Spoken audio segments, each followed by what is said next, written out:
महोदय, वक्फ बोर्ड अधिनियम 1995 समाज में द्वेष और नफरत पैदा करता है, अपनी अकूत ताकत का दुरुपयोग करता है, समाज की एकता और सद्भाव को विभाजित करता है, अपने अकूत अधिकारों की ताकत के आधार पर सरकारी और निजी संपत्तियों तथा मठ मंदिरों पर मनमाने तरीके से कब्जा करता है। यह विधेयक वक्फ बोर्ड के असंवैधानिक कृत्यों के खिलाफ पीड़ित पक्षों को अदालत जाने से रोकता है। Sir, you will oppose after he moves. Yes. You moved. Leave to introduce the bill. माननीय, एक सेकंड, मुझे दोबारा बोलना पड़ेगा। बोल दीजिए। माननीय सभापति जी, मैं आपका हृदय से अभिनंदन करता हूं कि जो आपने मुझे वक्फ बोर्ड एक्ट 1995 को निरस्त करने हेतु निजी सदस्य विधेयक पुनः स्थापित करने की अनुमति मांगने का अवसर प्रदान किया। महोदय, वक्फ बोर्ड अधिनियम 1995 समाज में द्वेष और नफरत पैदा करता है, अपनी अकूत ताकत का दुरुपयोग करता है, समाज की एकता और सद्भाव को विभाजित करता है, अपने अकूत अधिकारों की ताकत के आधार पर सरकारी और निजी संपत्तियों तथा मठ मंदिरों पर मनमाने तरीके से कब्जा करता है। यह विधेयक वक्फ बोर्ड के असंवैधानिक कृत्यों के खिलाफ पीड़ित पक्षों को अदालत जाने से रोकता है, न्यायपालिका और संविधान की सर्वोच्चता को खंडित करता है। अतः मैं आपकी अनुमति से देश हित में वक्फ बोर्ड अधिनियम 1995 को निरस्त करने के लिए विधेयक को पुनः स्थापित करने की अनुमति देने की मांग करता हूँ। One second.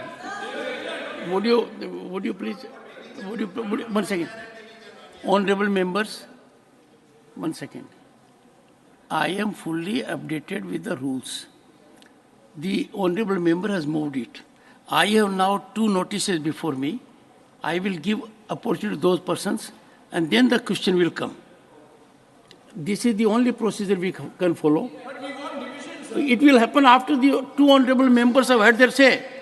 The honorable member has sought leave to introduce the bill. Now, there are 2 notices, honorable members, to me. Shri Abdul Wahab and Shri Alamaram Karim. They are opposing introduction of the Waqf Repeal Bill 2022. Once again, voting issue will come after both of them have spoken. No, I don't have a notice. You are right, but we can't do it that so and so is also there. Then follow the procedure. Shri Abdul Wahab. Shri Abdul Wahab, who seeks to oppose the bill, please. Not present. Shri Alamaram Karim, who seeks to oppose the bill. Yes, sir. Nothing Chairman, will go Chairman, record. sir. So you seek division only when there are no numbers.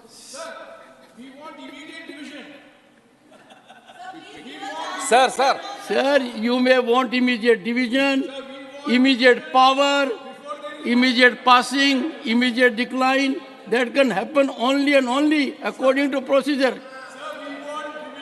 You have one of the distinguished senior advocates who is always thorough with his fact and law. I have to go according to the mandate of law. Otherwise, our honorable senior advocates may not choose to make reflections here, but they will do it by way of an article. Sir. Sir. I'll check up, but we have only 2 notices within time. Along with me, the members of CPIM, other members, John Britta, Shivadasan, Rahim, all are the partners in the notice. See, yes, again. Even the introduction of this bill, it should not be admitted. 1 second. Because it is a very serious concern among the religious Muslim religion. That is their fundamental right as per their faith to keep the Waqf assets. To govern that Waqf assets, a law was enacted in the parliament. That protection is given to the Waqf assets. So many worship places and orphanages and other institutes are running under this Waqf. There is nothing related to other community or other section of the people. So while we touching such a sensitive issue, it will create communal division among the people. So it should not be admitted, it should be rejected. That is my condition.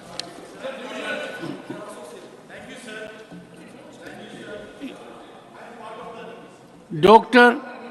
John Britas and Jairam Rameshji, this is not a fish market. This is an important theatre. If you wish to say something to another member, put it in his ear. It can't be so across. The house will have to be in order. You are creating disorder. You will force me to adjourn the house. I think message is loud and clear.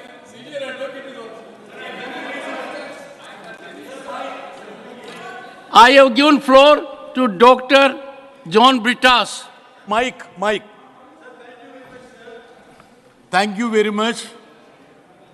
I stand to oppose the introduction of the bill which has been moved here, and the only content and the objective of the bill is to create polarization and animosity amongst different sections of the population.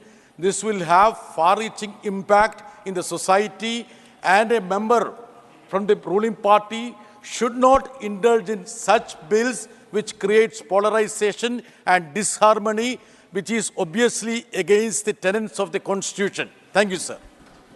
Yes. I will ask Jairam Ramesh to occupy this chair. I think he can better control it. Either allow me to do it. Sir, I am entitled to ask for division, sir. Sir, you are trampling on the rights of other members. The honorable member is too keen to speak. Then we have J.B. Mathur to speak. Go ahead.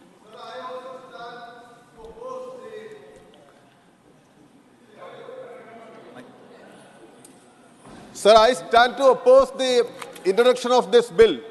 As it is already stated by my fellow members from Kerala, this is mainly intended to create division among the society. This member has nothing to do with the Waqf property. There is an established system, there is an established board, there are many related laws to take care of the Waqf properties. This is purposefully now going to introduce just to create division among the society. They are making use of each and every chance to create division among people, whether it is North India, South India, whether it is among Hindus or Muslims. This divisional politics tactics is going on. So I take this opportunity to oppose the introduction of this venomous bill.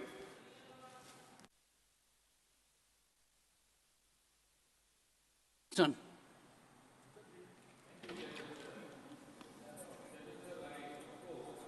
To move this private member bill, because as my good friend said, normally, it is against the basic structure of the Constitution. Normally, only members who have given notice can oppose it. But I am making a departure, forced by what Jairam Ramesh has said, that I must give opportunity to one of our party colleagues to oppose it. No. You made a request for J.B. Mathur. But you called for 2 names. No, I called there. 2 names are over. You please have division now.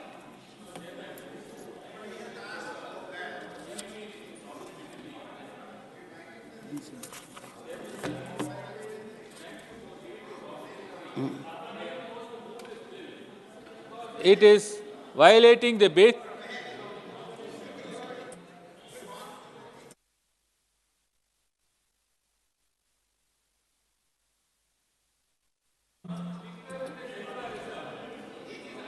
basic structure of the Constitution. To that extent, I would say that this bill should not be allowed to be moved. Thank you, Chairman, sir. J.B. Mathur. To vehemently oppose the introduction of this bill, because this is totally against the ethos and the idea of India, what we have followed all throughout right from pre-independence and post-independence days. Every religion has a right to follow their own system. This government always speaks volumes and volumes about minimum intervention and maximum governance, minimum intervention. But why is it that this government always wants to interfere in such matters? Waqf bill is something which has been there always. Let there be not a scene where communal disharmony is created in the country, and that is why we are saying let religion be left alone. We just celebrated Dr. Ambedkarji's birth anniversary. We should definitely follow the social ethos, the religious balance this country has always followed. I vehemently oppose this Waqf bill, and I seriously consider this should not be allowed to be introduced in the House. And I'm deeply obliged for the opportunity. Shri Tiruchi Shiva. Sir, Tiruchi Shiva. One moment. Sir, thank you very much, sir. Chairman, sir. Sir, I, on behalf of my party DMK, strongly object the introduction of a bill by Honorable Arnath Singh Yadav to repeal the Waqf Act 1995.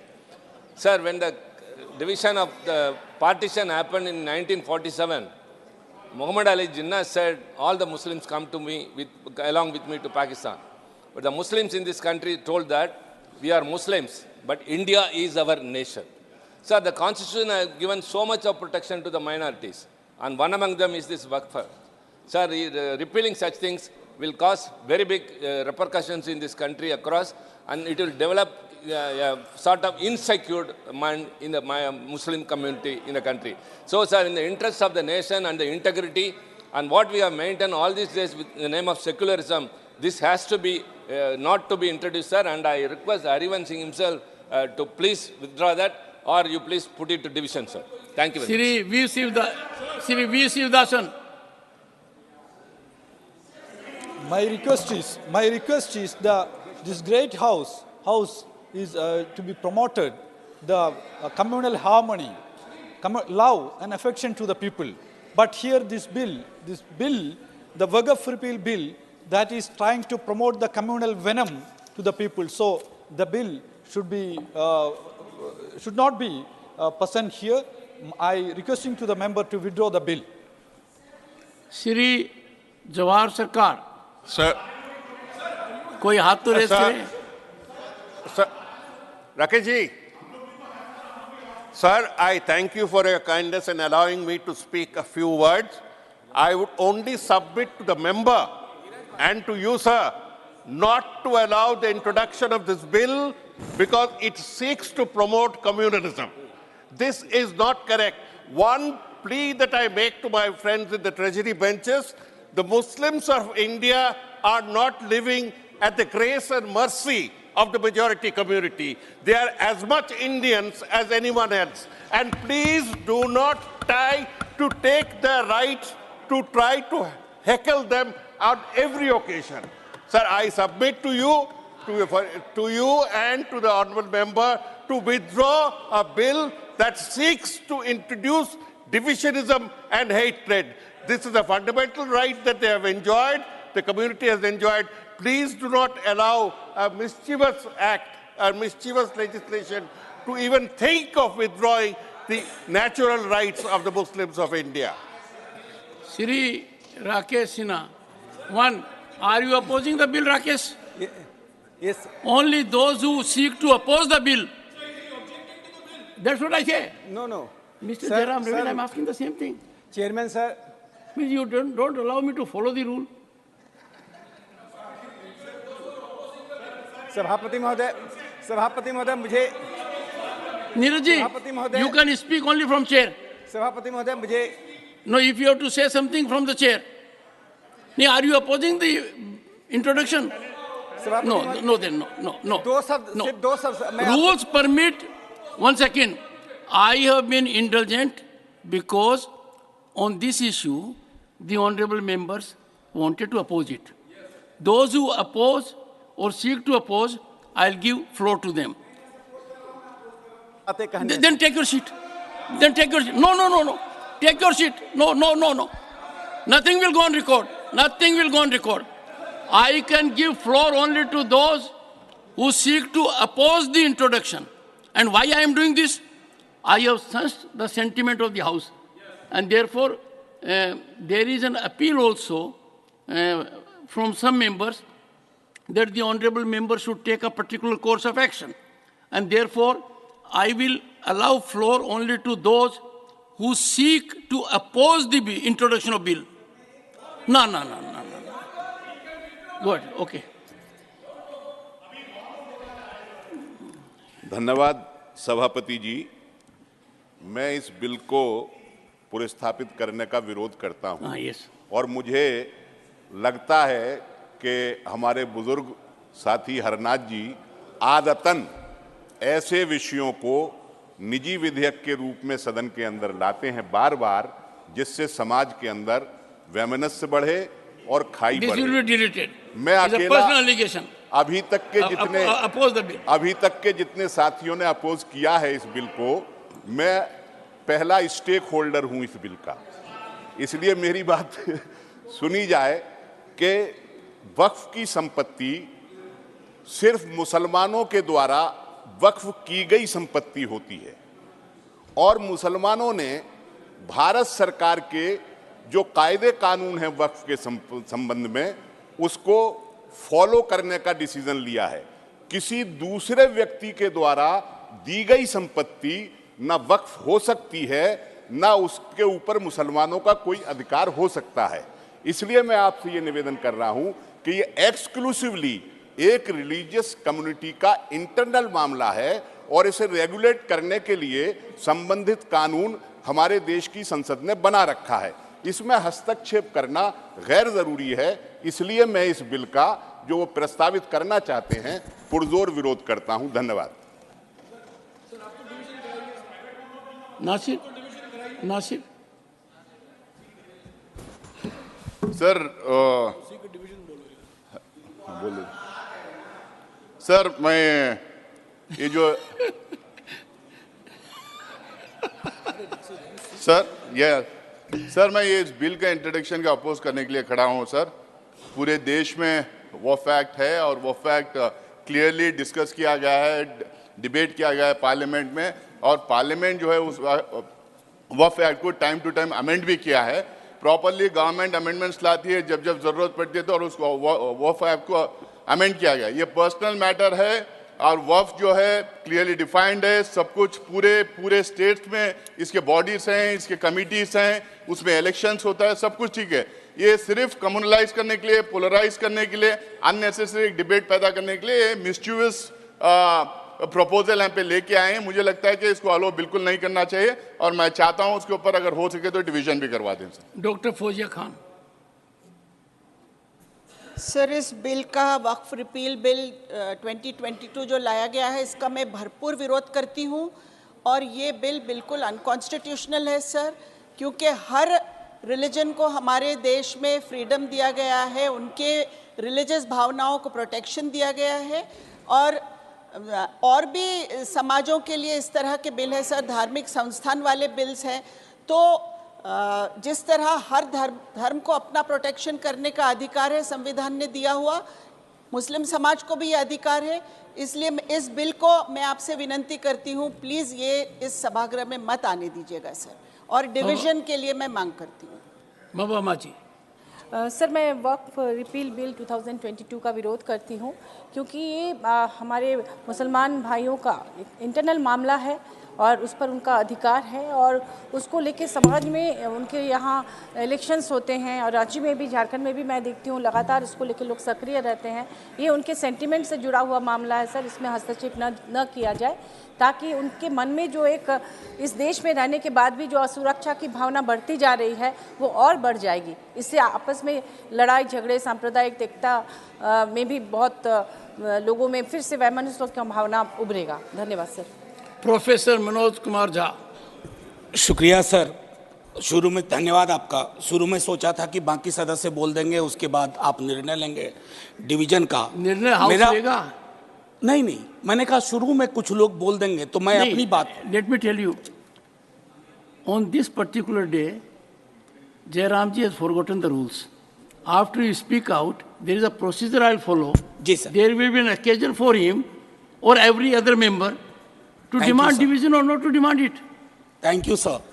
Sir, आपके माध्यम से ये मेरा 6ठा वर्ष है इस सदन में और हरनाथ जी का बहुत आदर करता हूँ, इसलिए भी सर कि उनको सपने अलग अलग तरह के आते हैं, लेकिन इस संसद में धर्मेंद्र जी मुझे देख रहे हैं, मैं बताऊंगा कौन कौन सपने. माननीय सभापति महोदय, संसद का एक और दायित्व है कि संसद के भवन से कोई ऐसा विचार, कोई ऐसा आचार, कोई ऐसा संवाद ना हो जिसमें ऑलरेडी बटा हुआ समाज कितना और बांटेंगे, बंटवारा हो जाएगा, घर घर, गांव गांव, गली गली, इतने बंटवारे ये हिंदुस्तान बर्दाश्त नहीं कर पाएगा. The question is, honorable members, the question is that leave be granted to introduce the bill. Those in favor will please say aye. Those against will please say no.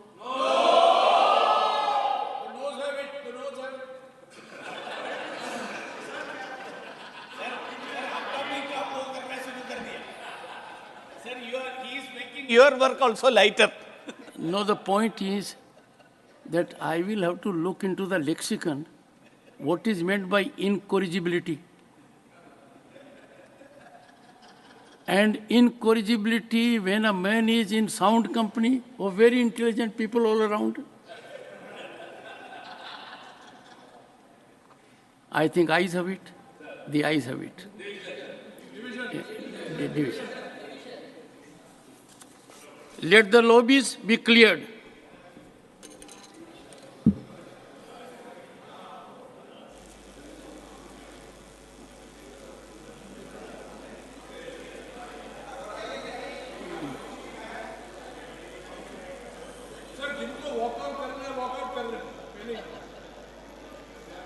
I think I should seriously think to take sense of the House whether rules permit him to occupy my chair immediately.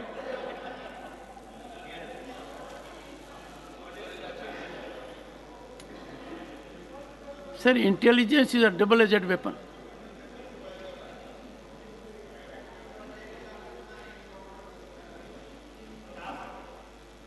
Secretary General will now explain. Lobbies have been cleared? Oh yes, we have to wait.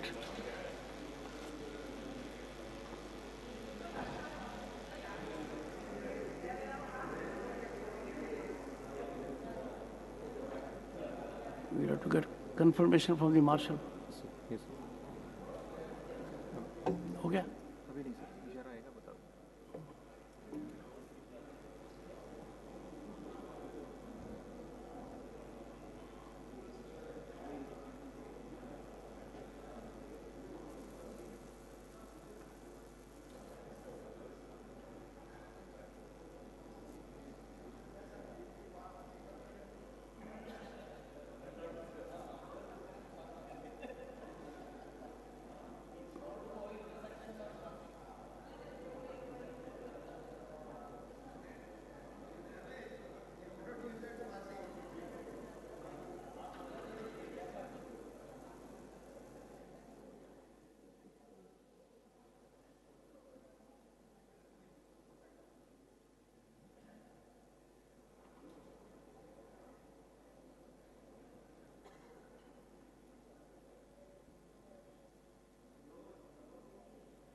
नहीं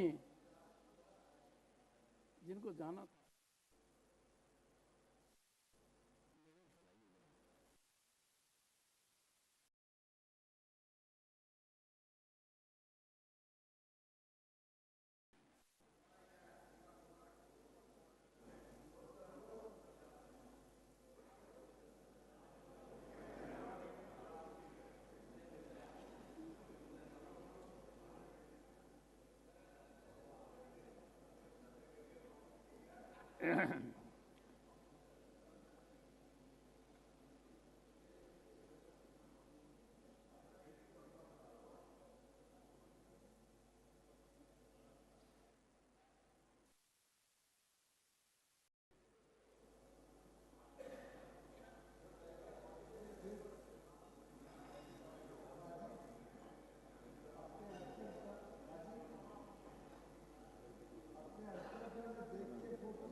No member to influence another member. Conscience or no conscience? Lobby is cleared. Secretary General will now explain the voting procedure. Honorable members, for your convenience, I shall explain the voting procedure by automatic vote recording system. It may please be noted that each member has a multimedia device, MMD, at his desk. This MMD has an integrated mic and a voting console containing 3 buttons: yes for ayes, no for noes, and abstain on right-hand corner. There is also a separately situated button, Vote Secure, provided on the bottom left-hand corner of the multimedia device. To record a vote, a member has to be on his allotted seat. The member may press the Vote Secure button. Keep the Vote Secure button in a pressed position. You have to simultaneously press one of the voting buttons of your choice. Each voting button, that is yes, no, or abstain, has an assigned LED light emitting diode indicating the correct and valid voting function as long as a button is pressed together with the Vote Secure button. In order to further facilitate the members, I will now explain the step-by-step method and precautions to be followed by each member in casting their votes. Step 1, I will announce that the voting process will start now. Step 2, the voting process starts and ends with an alarm sound on a large screen hall display in 2 corners of the chamber. The countdown time of 10 seconds in reverse counting order will be visible to the members on their respective multimedia devices. Step 3, members can cast their votes by pressing the Vote Secure button available on the bottom left-hand corner of their devices and keeping it pressed, simultaneously press one of the yes, no, abstain buttons of his or her choice. For easy identification, these voting buttons have been indicated on your devices as green for yes, red for no, and yellow for abstain. Step 4, each member must keep the Vote Secure button as well as one of the yes, no, or abstain buttons pressed simultaneously for 10 seconds, that is at the time of closing of voting, to register a valid vote. Step 5, once the valid vote is registered, the LED of the voting button pressed by the member will remain on, lighted up on their device.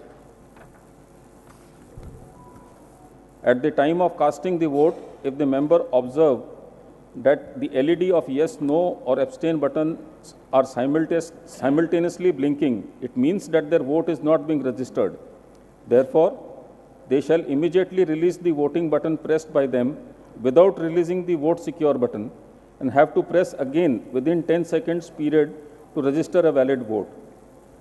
Step 6, during the voting period, the member can change his or her voting at any time.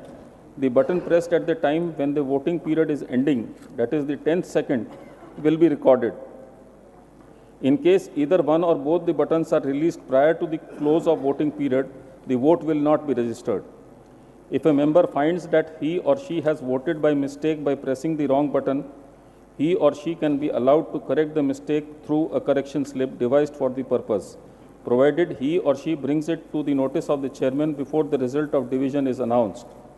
The correction slips will be distributed to the honorable members who desire to correct their recorded vote by the officials of the Secretariat. I shall now put the motion that leave be granted to introduce the bill to vote. The question is, those in favor will please say aye. Aye. Those against will please say no. No. I think the ayes have it. Division, after that only. Division. Secretary General. Honorable members, I am starting the voting process. The voting time starts after the alarm sound.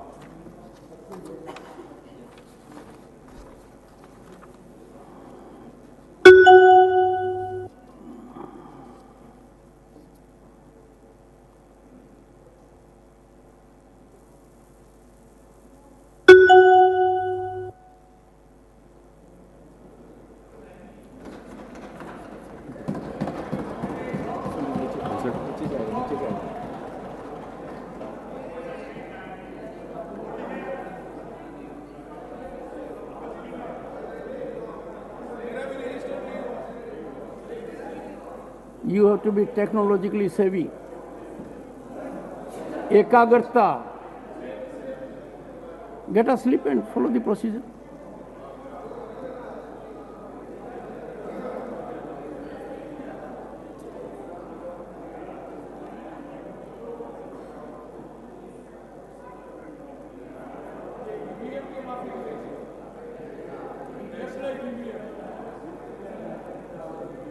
Don't question Telangana so soon.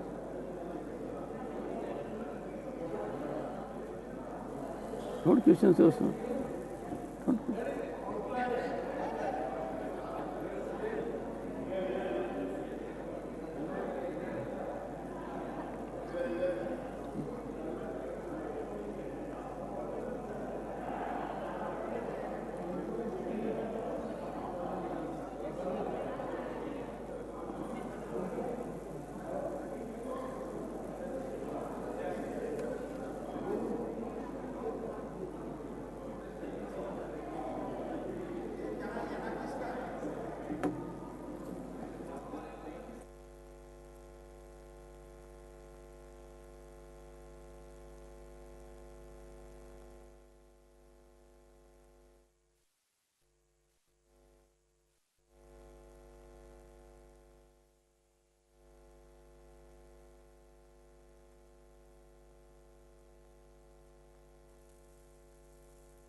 क्योंकि वो fraction होता है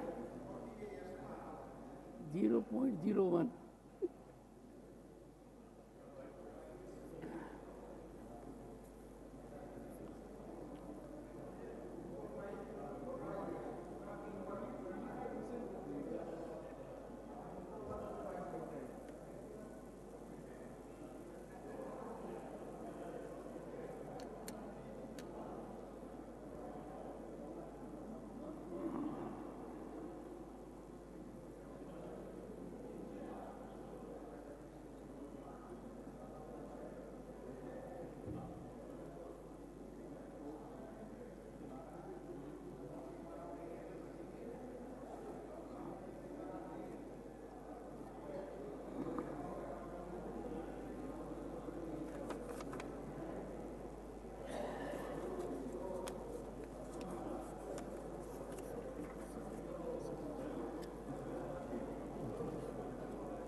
Honorable members, result of the division on the motion for introduction of the bill, subject to correction, ayes 53, noes 32, abstention 0. बोला है. I think we must immediately call emergency medical team. Everyone heard me loud and clear. I think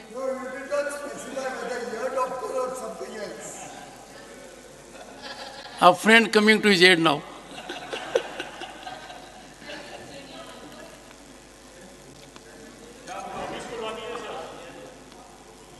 Shri Harnath Singh Yadav.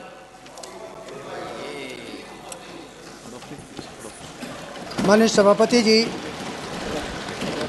I introduce the bill, that's all. मैं प्रस्ताव करता हूं कि वक्फ act 1995 पारित किया जाए. Let the lobbies be opened.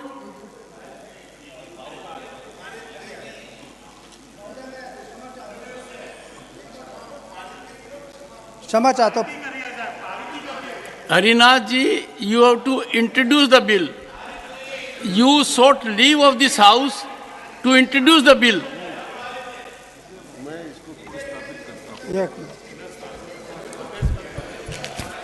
मालूम है.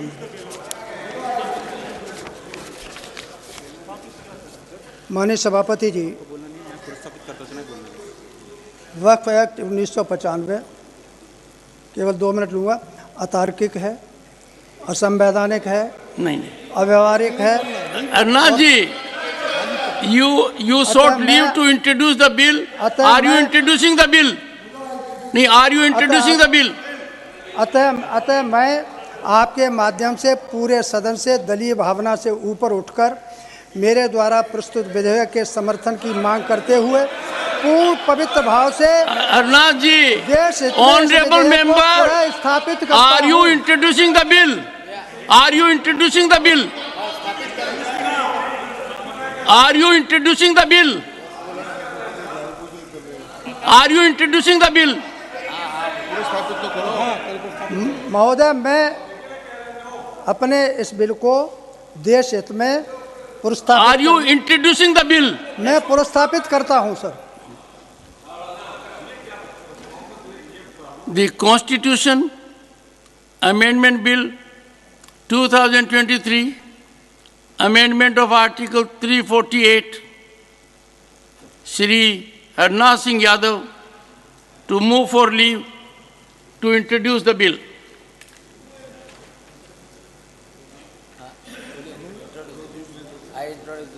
दूसरा वाला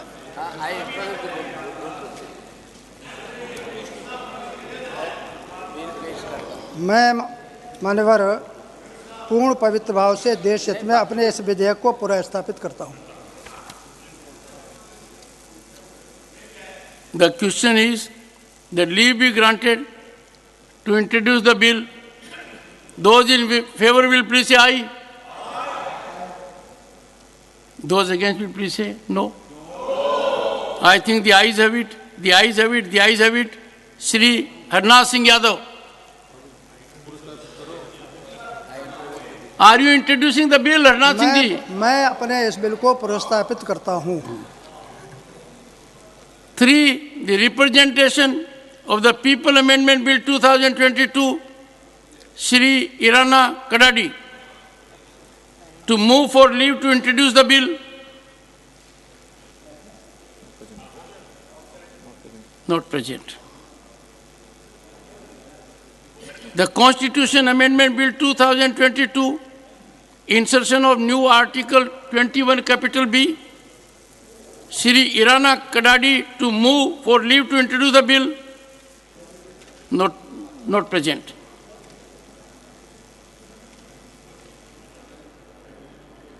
The Right of Children to Free, Compulsory and Quality Education Amendment Bill 2023.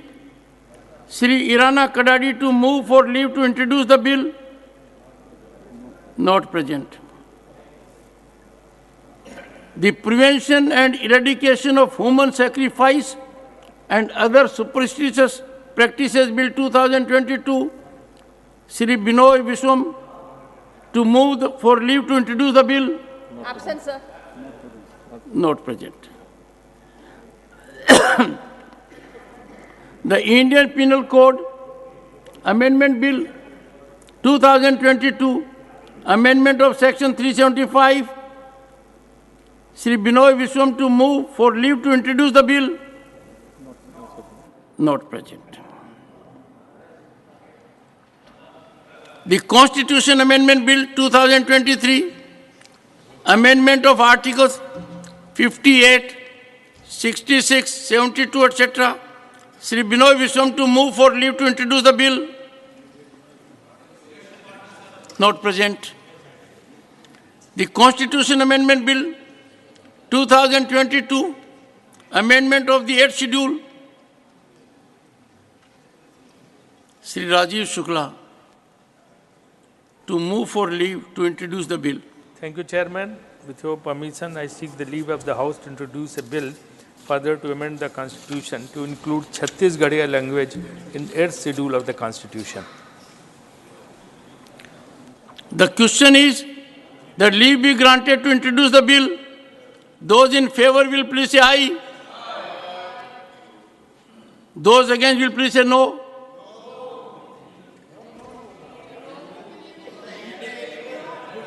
No बोल रहे हो हैं?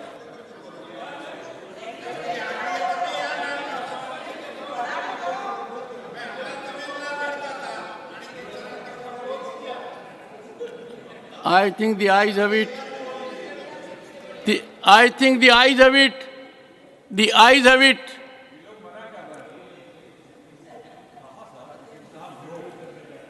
Sir, I take note of not gestures. Unlike our friend, my hearing capacity is sound. It was eyes. Sri Rajiv Shukla. Sir, I introduce the bill. The Constitution Amendment Bill 2022, Amendment of Article 16. Sri P. Wilson to move for leave to introduce the bill. Thank you, Chairman, sir. I raise to seek the leave of the House to introduce the bill to amend Article 16 of the Constitution and introduce Article 1648 to grant reservations to the OBC communities in the promotion and to grant seniority and to bring them in the mainstream. Thank you, Chairman. The question is that leave be granted to introduce the bill. Those in favor will please say aye. Subdued hai. Those against will please say no. I think the ayes have it, the ayes have it, the ayes have it. Sri P. Wilson. I introduce the bill. The Constitution Amendment Bill 2023, Amendment of the 7th Schedule. Sri P. Wilson to move for leave to introduce the bill. Chairman, sir, I raise to seek the leave of the House to introduce the bill to amend 7th Schedule, List 1, Entry 69 of the Constitution and to remove the powers from the centre, the unused power from the central government and to move it to List 3 in concurrent list and make it as Entry 48 to help the state to take census by themselves and to grant reservations to the OBC communities. Thank you, Chairman, sir. The question is that leave be granted to introduce the bill. Those in favor will please say aye. Those against will please say no. I think the ayes have it, the ayes have it, the ayes have it. Sri P. Wilson. Thank you, Chairman, sir. I introduce this bill. Election Commission of India Reforms Bill 2023. Sri P. Wilson to move for leave to introduce the bill. Thank you, Chairman, sir. I raise to seek the leave of the House to introduce the bill the Election Commission of India Reforms Bill 2023, which completely deals with the qualification, method of appointment, and other conditions of service of the Chief Election Commissioner, and Regional Election Commissioner, establishment of a permanent secretariat and staffs for the Election Commissioner of India, and expenses of the commissions, and for the matters connected therewith and incidental thereto. And I seek the leave to introduce the bill. The question is that leave be granted to introduce the bill. Those in favor will please say aye. Those against will please say no. I think the ayes have it. The ayes have it. The ayes have it. Sri P. Wilson. Thank you, Chairman, sir. I introduce the bill.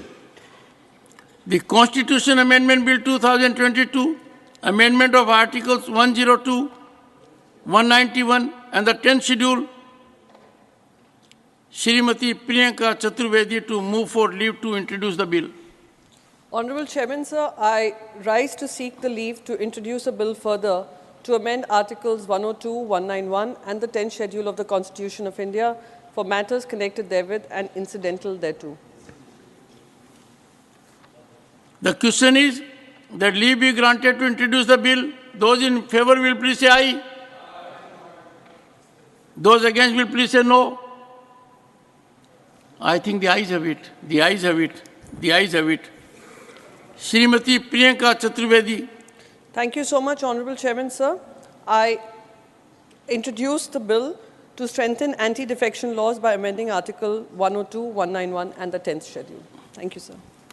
The Facial Recognition Technology Regulation of Police Powers Bill 2023.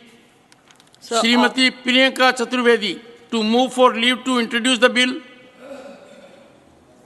Sir, I raise to seek your leave to introduce a bill to provide for framework to regulate, control and define powers of the police agencies and central investigative agencies to use facial recognition technologies for the purposes of identification, investigation and inquiries of criminal offences and for matters connected therewith and incidental thereto. The question is that leave be granted to introduce the bill. Those in favor will please say aye. Those against will please say no. I think the ayes have it, the ayes have it, the ayes have it. Shrimati Priyanka Chaturvedi. Sir, I rise to introduce the bill. Thank you, sir. The Constitution Amendment Bill 2022, insertion of new Article 44 capital A and amendment of Article 51 capital A. Dr. Anil Sukhdev Rao Bonde to move for leave to introduce the bill. Thank you, Chairman, sir. I herewith move for leave to introduce a bill further to amend the Constitution of India. Further to? Amend the Constitution of India. No. For insertion of? For the insertion of new Article 44A and amendment of Article 51A. Yeah.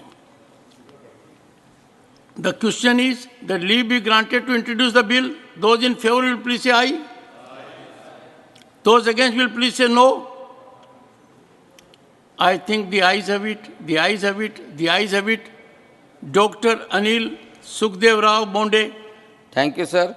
I introduce the bill. The Marriage Bureau Regulation Bill 2022. Dr. Anil Sukhdev Rao Bonde to move for leave to introduce the bill. Thank you, Chairman, sir. I move for leave to introduce a bill to provide for regulation of Marriage Bureau for prevention of malpractices and misuse of marriages registration facility and for matters connected therewith or incidental thereto. The question is that leave be granted to introduce the bill. Those in favor will please say aye. Those against will please say no. I think the ayes have it, the ayes have it, the ayes have it. Dr. Anil Sukhdev Rao Bonde. Thank you, sir. I introduce the bill. The Interfaith Marriages by Unlawful Conversion Prohibition Bill 2023. Dr. Anil Sukhdev Rao Bonde to move for leave to introduce the bill. Thank you, Chairman, sir. I move for leave to introduce a bill to prohibit interfaith You marriage. only have to introduce the bill. to prohibit interfaith marriages by unlawful conversion and for matters connected therewith or incidental thereto. Dr. Monde, you have just to move the bill. Yes. Good. Sir, The I move question the is bill. that leave be granted to introduce the bill. Yes. Those in favor will please say aye. Those against will please say no. I think the ayes have it, the ayes have it, the ayes have it. Dr. Anil Sukhdev Rao Bonde. Thank you, sir. I introduce the bill. The Right of Children to Free and Compulsory Education Amendment Bill 2022, Shri A. Rahim, to move for leave to introduce the bill. Not present.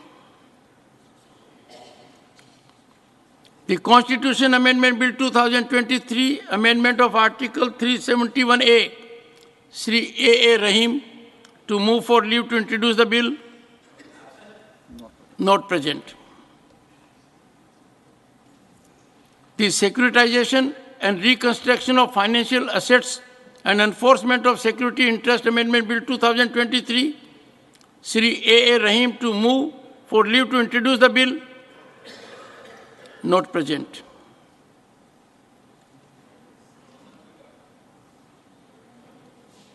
The Advocates Amendment Bill 2022, Dr. Sasmit Patra, to move for leave to introduce the bill.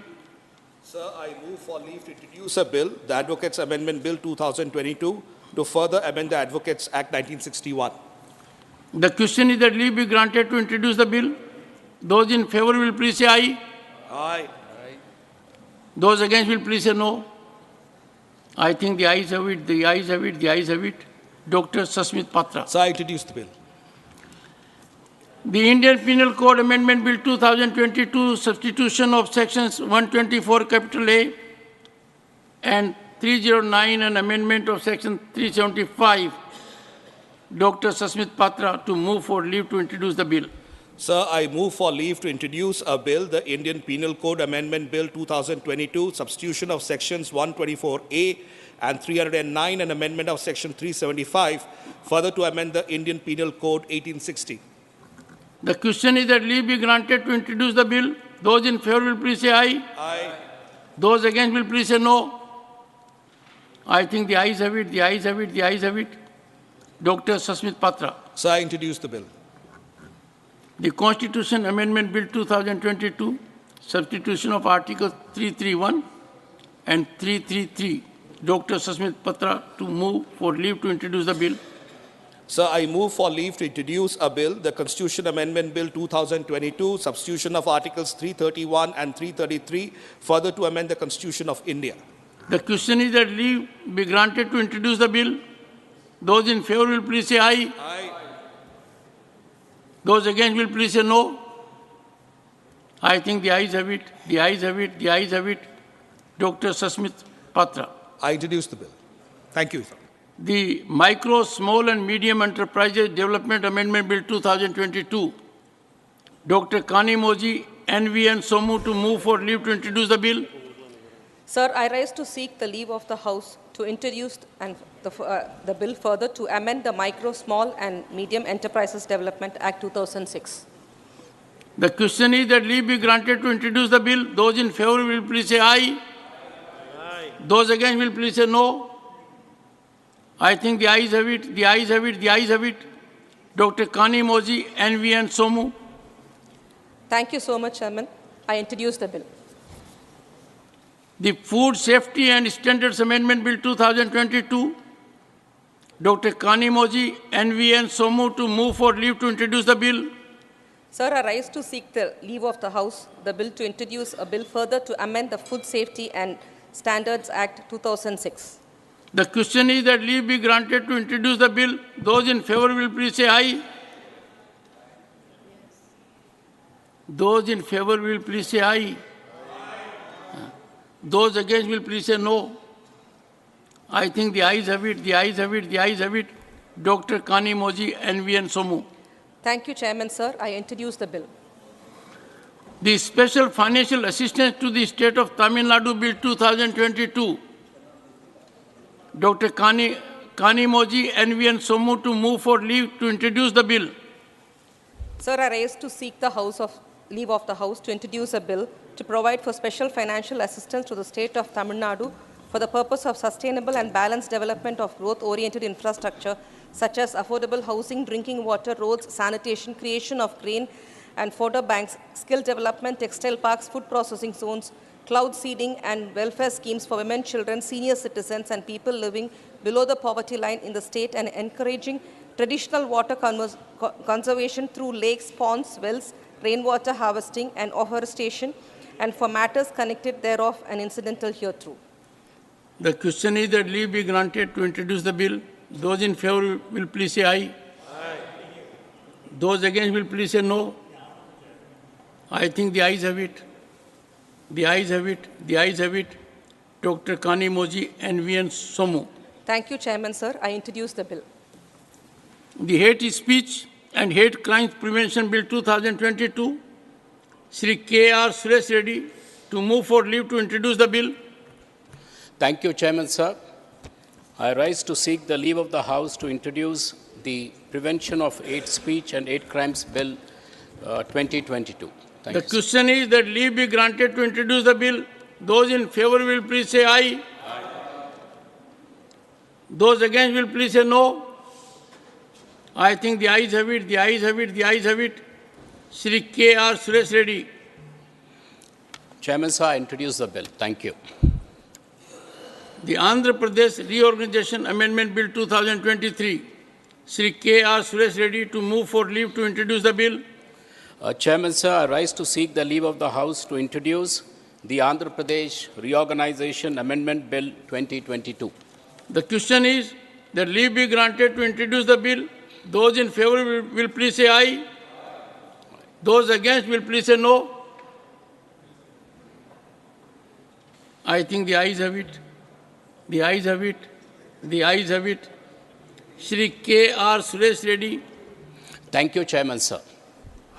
No, you have to introduce the bill. Introduce the bill. Thank you, Chairman, sir. Thanks is well taken. No, the pause from the side kind of paused me too, sir. The Prevention of Money Laundering Amendment Bill 2022. Sri Raghav Chadha to move for leave to introduce the bill. Sir, prevention of money laundering. You introduce the bill. Just एक वाक्य बोलकर nothing. You just have to seek leave. It is not a platform to say beyond what rule prescribes. नहीं sir, पिछली बार जब introduce किया था तो आपने अनुमति दी थी. Why should you get into argumentative mode? No, I will follow. You follow the rule. I shall, sir. I shall. Do you want to move? Do you want to seek leave? Yes, sir. Okay, seek it. Thank you. Thank you so very much, sir. I move for leave to introduce a bill. The question is that leave be granted to introduce the bill. Those in favor will please say aye. Aye. Those against will please say no. I think the ayes have it, the ayes have it, the ayes have it. Sri Raghav Chadha. I introduce the bill. The Constitution Amendment Bill 2022, substitution of Articles 153, 154, etc. Sri Raghav Chadha to move for leave to introduce the bill. I move for leave to introduce a bill to further amend the Constitution of India. The question is that leave be granted to introduce the bill. Those in favor will please say aye. Those against will please say no.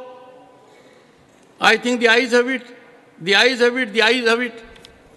Sri Raghav Chadha. I introduce the bill. The Decriminalization of Defamation Bill 2023. Sri Raghav Chadha to move for leave to introduce the bill. I move for leave to introduce a bill to decriminalize the offences of defamation. You seek leave to move the bill, eh? I move for leave to introduce a bill to decriminalize the offence of defamation. The question is that leave be granted to introduce the bill. Those in favor will please say aye. Aye. Those against will please say no. I think the ayes have it, the ayes have it, the ayes have it. Sri Raghav Chadha. I introduce the bill. The Constitution Amendment Bill 2022, insertion of new part 16 capital A, an amendment of Article 366. Dr. Ashok Kumar Mittal to move for leave to introduce the bill. With the kind permission of the Chair, I rise to move for leave to introduce a bill to amend the Constitution of India Just move the bill.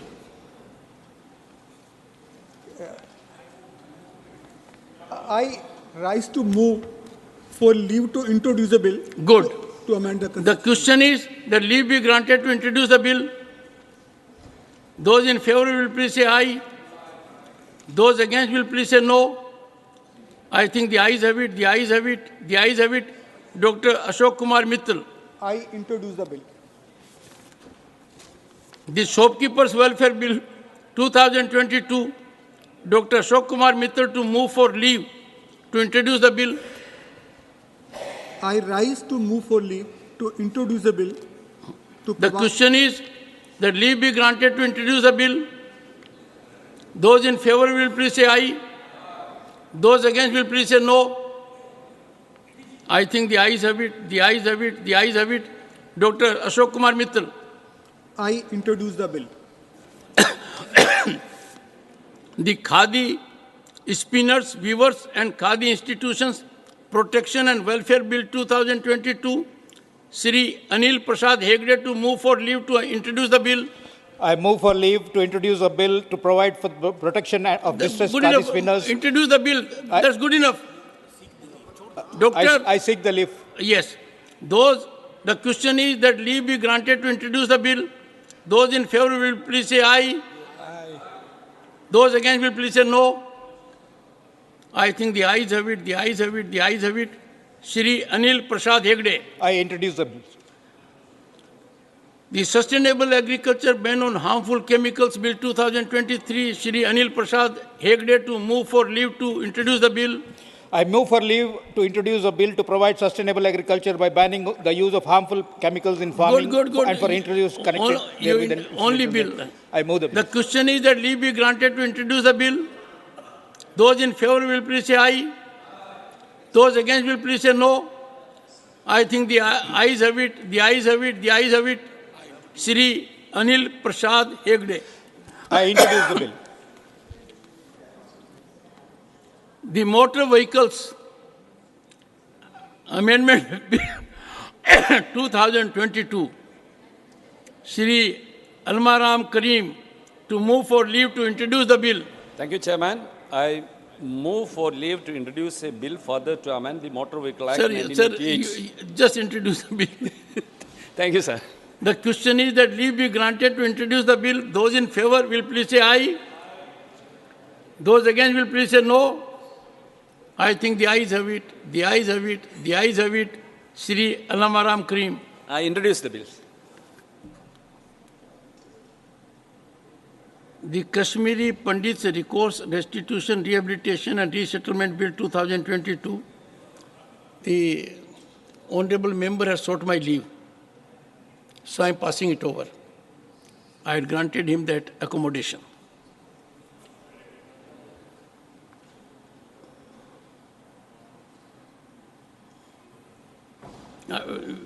So for 37, 38,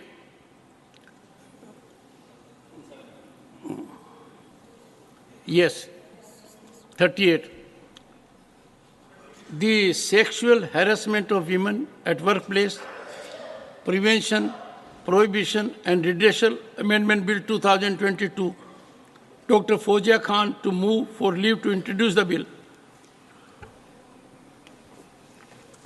Thank you, sir.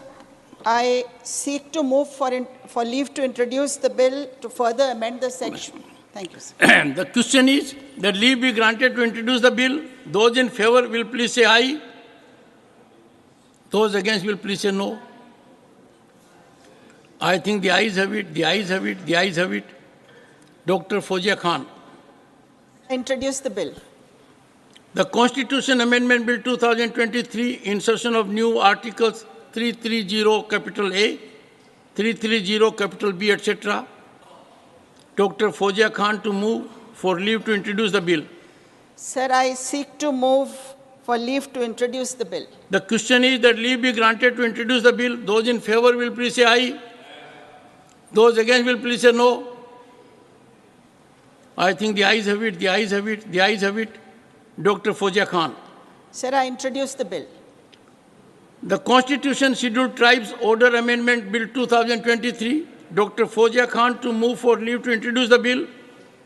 Sir, I seek to move for leave to introduce the bill. This The is question about is- Dhangar reservation, sir. The question is that leave be granted to introduce the bill. Those in favor will please say aye. Those against will please say no. I think the ayes have it, the ayes have it, the ayes have it. Dr. Fozia Khan. I introduce the bill, sir. The Right to Free Internet Bill 2023. Dr. V. Shivdasan to move for leave to introduce the bill. I move for leave to introduce a bill to provide for free The question internet is- access to all the citizens in Good, India. the question is that leave be granted to introduce the bill. I introduce the bill, sir. No, aye.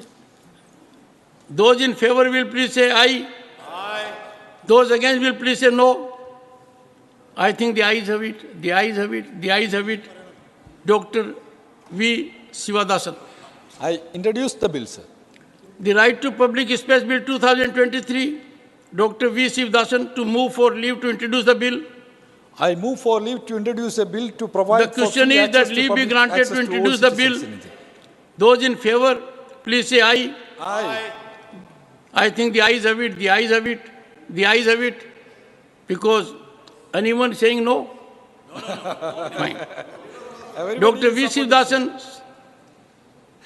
I introduce, sir. The Right to Early Childhood Care Bill 2023. Dr. V. Shivdasan to move for leave to introduce the bill. I move for leave to introduce a bill to The provide for question the is, right to early childhood only care. bill, no description required. The question is that leave be granted to introduce the bill. Those in favor will please say aye. Aye. Those against will please say no. I think the ayes have it, the ayes have it, the ayes have it. Dr. V. Shivdasan. I introduce the bill, sir. Thank you, sir. The Constitution Amendment Bill 2023. Amendment of Article 326.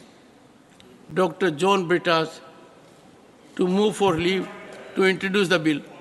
Sir, move for leave to introduce the bill. The question is that leave be granted to introduce the bill. Those in favor will please say aye. Aye. Those against will please say no. I think the ayes have it, the ayes have it, the ayes have it. Dr. John Brittas. I introduce the bill, sir. The Representation of People Amendment Bill 2023. Dr. John Brittas to move for leave to introduce the bill. Sir, I move for leave to introduce the bill, sir. The question is that leave be granted to introduce the bill. Those in favor will please say aye. Aye. I didn't hear your aye. Aye. Oh, good. Those against will please say no. I think the ayes have it, the ayes have it, the ayes have it. Dr. John Brittas. I introduce the bill, sir. The Reserve Bank. The Reserve Bank of India Amendment Bill 2023. Dr. John Brittas to move for leave to introduce the bill. Sir, I move for leave to introduce the bill, sir. The question is that leave be granted to introduce the bill. Those in favor will please say aye. Aye. Those against will please say no. I think the ayes have it, the ayes have it, the ayes have it. Dr. John Brittas. I introduce the bill, sir. The Antiquities and Art Treasures Amendment Bill 2023. Shri Sir. Sujit Kumar to move for leave to introduce the bill. Sir, I move for leave to introduce a bill further. The question is that leave be granted to introduce the bill. Those in favor will please say aye. Those against will please say no. I think the ayes have it, the ayes have it, the ayes have it. Shri Sujit Kumar. Sir, I introduce the bill. The Indian Penal Code Amendment Bill 2023, insertion of sections 24 capital A, 300 capital A and 302 capital A. Shri Sujit Kumar to move for leave to introduce the bill. Sir, I move for leave to introduce a bill further to amend the IPC. The question is that leave be granted to introduce the bill. Those in favor will please say aye. The voice is getting feeble. Those against will please say no. I think the ayes have it, the ayes have it, the ayes have it. Sir, I introduce the bill. Shri Sujit Kumar. Sir, only after I give, I have to open the window. Sir, आपका काम था सरल कर दे रहा हूँ. So Shri Sujit Kumar. Sir, I introduce the bill. And you do it after the House approves it. and that is reflected through me. The Central Educational Institutions Reservation in Admissions Amendment Bill 2023, Shri Sujit Kumar to move for leave to introduce the bill. Sir, I move for leave to introduce a bill further to amend the Central Education Just the bill. Sir. The question is that leave be granted to introduce the bill. Those in favor will please say aye. Good. Those against will please say no. I think the ayes have it, the ayes have it, the ayes have it. Shri Sujit Kumar. Sir, I introduce the bill. The Representation of People Amendment Bill 2023. Shri Sandosh Kumar P. to move for leave to introduce the bill. Sir, I move for leave to introduce the bill.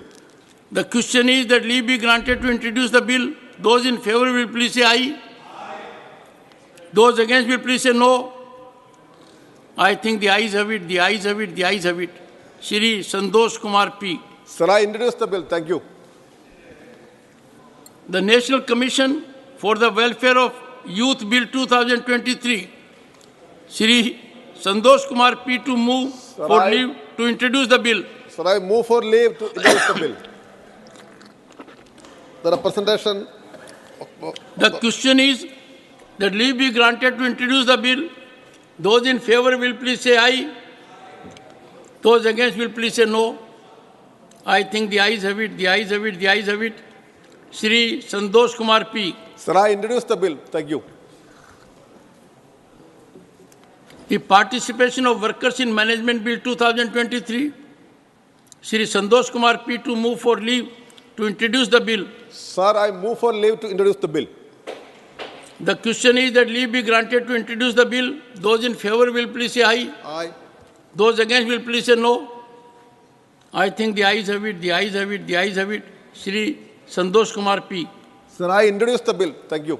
The Constitution Amendment Bill 2023, Amendment of Articles 343, 344 and 348, etc. I move for leave. Sir. Shri R. Girirajan to move for leave to introduce the bill. I move for leave to introduce the bill. The question is that leave be granted to introduce the bill. Those in favor will please say aye. Those against will please say no. I think the ayes have it, the ayes have it, the ayes have it.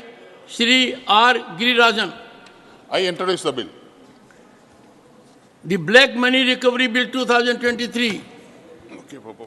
Shri M. Mohammad Abdullah to move for leave to introduce the bill. Thank you, sir. I seek to move for the leave to introduce the bill. The question is that leave be granted to introduce the bill. Those in favor will please say aye. Those against will please say no. I think the ayes have it, the ayes have it, the ayes have it. Shri M. Mohammad Abdullah. Thank you so much, sir. I introduce the bill.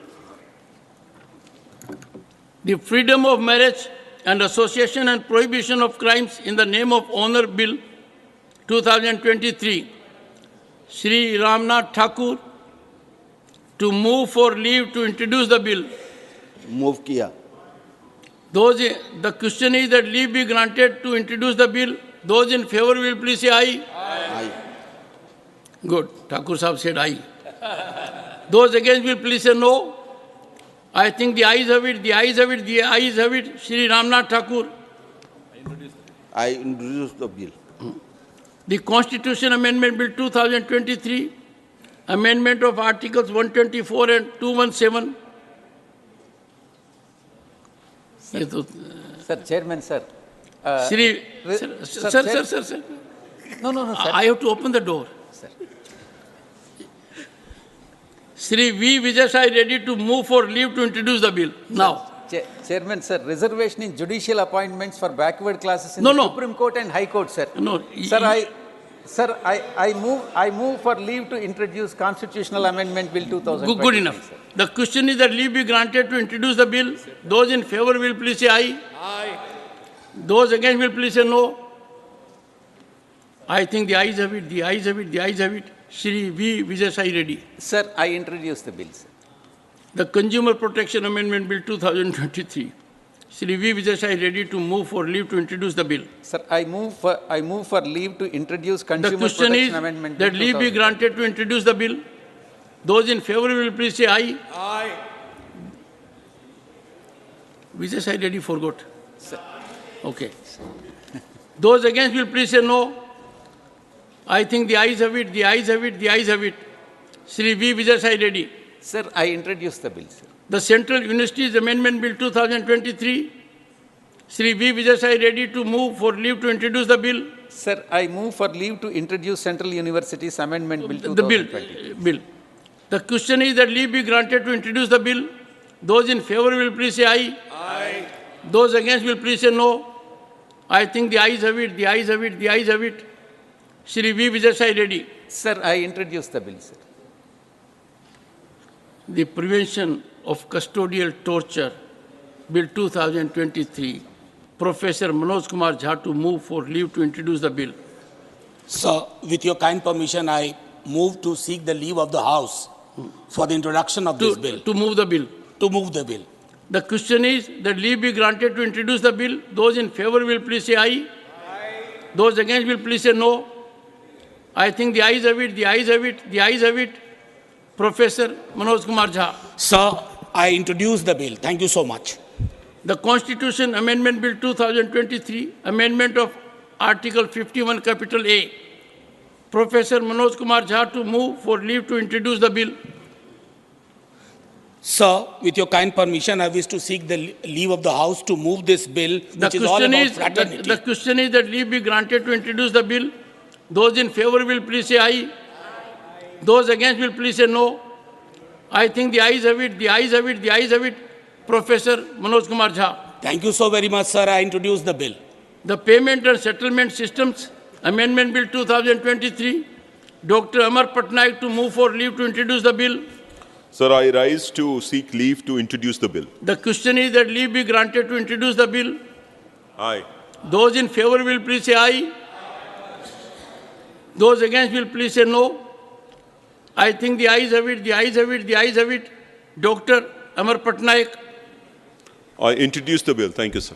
The Indian Penal Code Amendment Bill 2023, substitution of sections 305 and amendment of section 375. Dr. Amar Patnaik to move for leave to introduce the bill. Sir, I rise to seek leave of the House to introduce the bill. The question is that leave be granted to introduce the bill. Those in favor will please say aye. Aye. Those against will please say no. I think the ayes have it, the ayes have it, the ayes have it. Dr. Amar Patnaik. Sir, I introduce the bill. The Adaptation of Climate Change, Resilience, Rehabilitation and Resettlement Bill 2023. Shrimati Vandana Chauhan to move for leave to introduce the bill. So I move for leave to introduce the bill. The question is that leave be granted to introduce the bill. Those in favor will please say aye. Those against will please say no. I think the ayes have it, the ayes have it, the ayes have it. Shrimati Vandana Chauhan. I introduce the bill, sir. The Constitution Amendment Bill 2023, insertion of Article 16, Capital A. Shri M. Shanmugam to move for leave to introduce the bill. Thank you, sir. I move to leave to introduce the bill, sir. The question is that leave be granted to introduce the bill. Those in favor will please say aye. Those against will please say no. I think the ayes have it, the ayes have it, the ayes have it. Shri M. Shanmugam. I introduce the bill, sir. The Motor Vehicle Drivers and Other Workers Welfare Fund Bill 2023. Shri M. Shanmugam to move for leave to introduce the bill. Sir, I move for leave to introduce the bill, sir. The question is that leave be granted to introduce the bill. Those in favor will please say aye. Those against will please say no. I think the ayes have it, the ayes have it, the ayes have it. Shri M. Shanmugam. Sir, thank you, sir. I introduce the bill, sir. The Representation of People Amendment Bill 2023, Shri Javed Ali Khan to move for leave to introduce the bill. माननीय सभापति जी, मैं लोक प्रतिनिधित्व संशोधन विधेयक 2023 को सदन में पुरस्थापित करने की अनुमति चाहता हूं। The question is that leave be granted to introduce the bill. Those in favor will please say aye. Those against will please say no. I think the ayes have it. The ayes have it. The ayes have it. Shri Javed Ali Khan. मैं विधेयक को पुरस्थापित करता हूं। The Constitution Amendment Bill 2023, amendment of Articles 111, 200 and 201. Shri A.D. Singh to move for leave to amend the bill.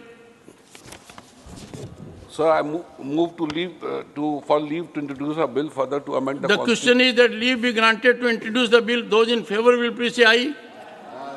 Those against will please say no. I think the ayes have it. The ayes have it. The ayes have it. Shri A.D. Singh. I wish to introduce the bill. You With don't your wish. permission, I wish to introduce the bill. No, don't wish. You say I introduce the bill. I introduce the bill. The Special Financial Assistance to the State of Bihar Bill 2023, Shri A.D. Singh to move for leave to introduce the bill. Sir, I move for leave to introduce the bill. The question is that leave be granted to introduce the bill. Those in favor will please say aye. Those against will please say no. I think the ayes have it. The ayes have it. The ayes have it. Shri A.D. Singh. I introduce the bill. The Indian Penal Code Amendment Bill 2023, insertion of new section 377 capital A. Shri A.D. Singh to move for leave to introduce the bill. Sir, I move for leave to introduce the bill.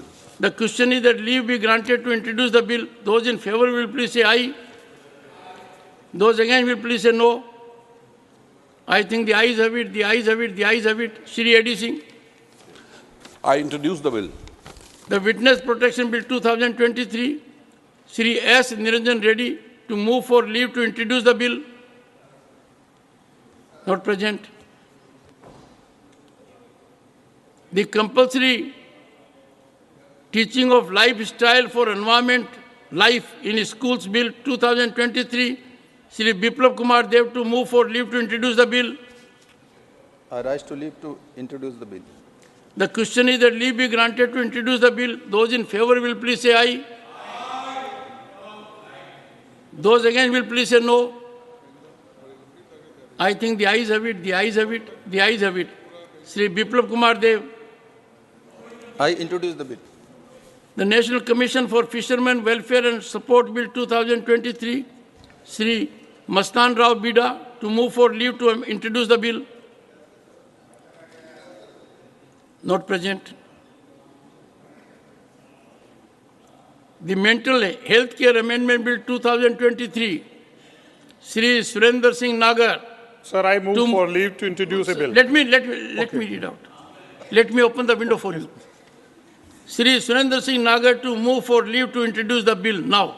Sir, I move for leave to introduce a bill. The question is that leave be granted to introduce the bill.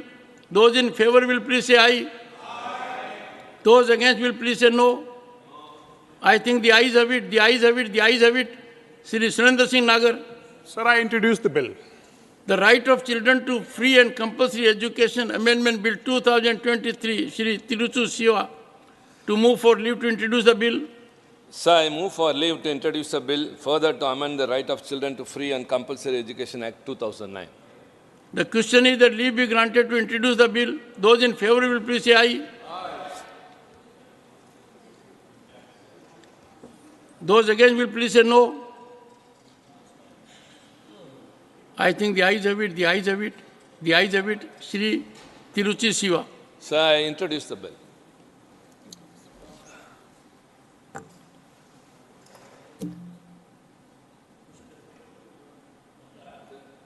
It has come to an end. The list has come to an end. I have to inform honorable members that the Business Advisory Committee, in its meeting held today, on the 8th of December 2023, has allotted time for government legislative business as follows. Consideration and return of the following bills after they are introduced, considered and passed by the Lok Sabha. The Central Goods and Services Tax Second Amendment Bill 2023, 2 hours. The Provisional Collection of Taxes Bill 2023, 1 hour.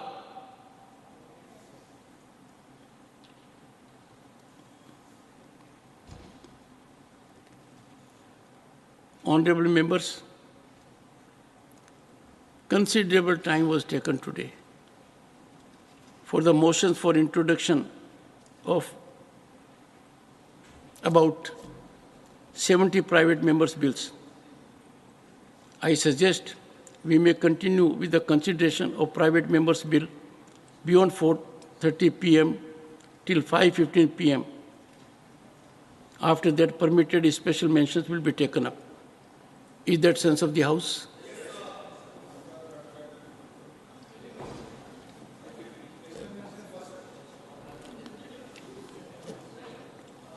The Constitution Amendment Bill 2022, amendment of Article 153 and substitution of Articles 155 and 156. Further consideration of the following motion moved by Dr. V. Sivdasan on the 9th December 2022, that the bill further to amend the Constitution of India be taken into consideration. On the 9th December 2022, Dr. V. Sivdasan had not concluded his speech while moving the motion. He may therefore be called upon to continue his speech. Dr. V. Sivdasan. Respected Chair of the House, here the Constitution Amendment Bill 2022, amendment of Article 153, substitution of Article 155 and 156 is a very important bill. It is in the public interest that the governor's position is to be filled not by the President under the advice of the Union government. The governor should be appointed by the state itself. The will of the people has to be respected. The governors cannot act as stooges of the Union government.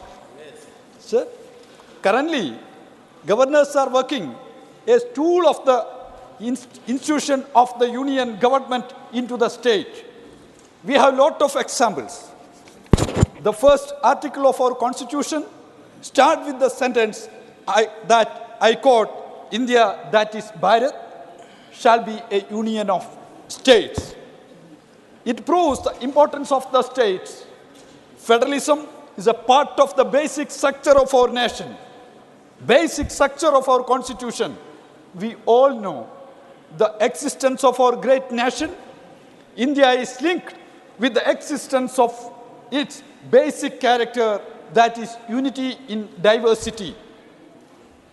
If the diversity is ruined, then the majority of the people will be marginalized. That means they will lose their identity, language, culture, and habitat.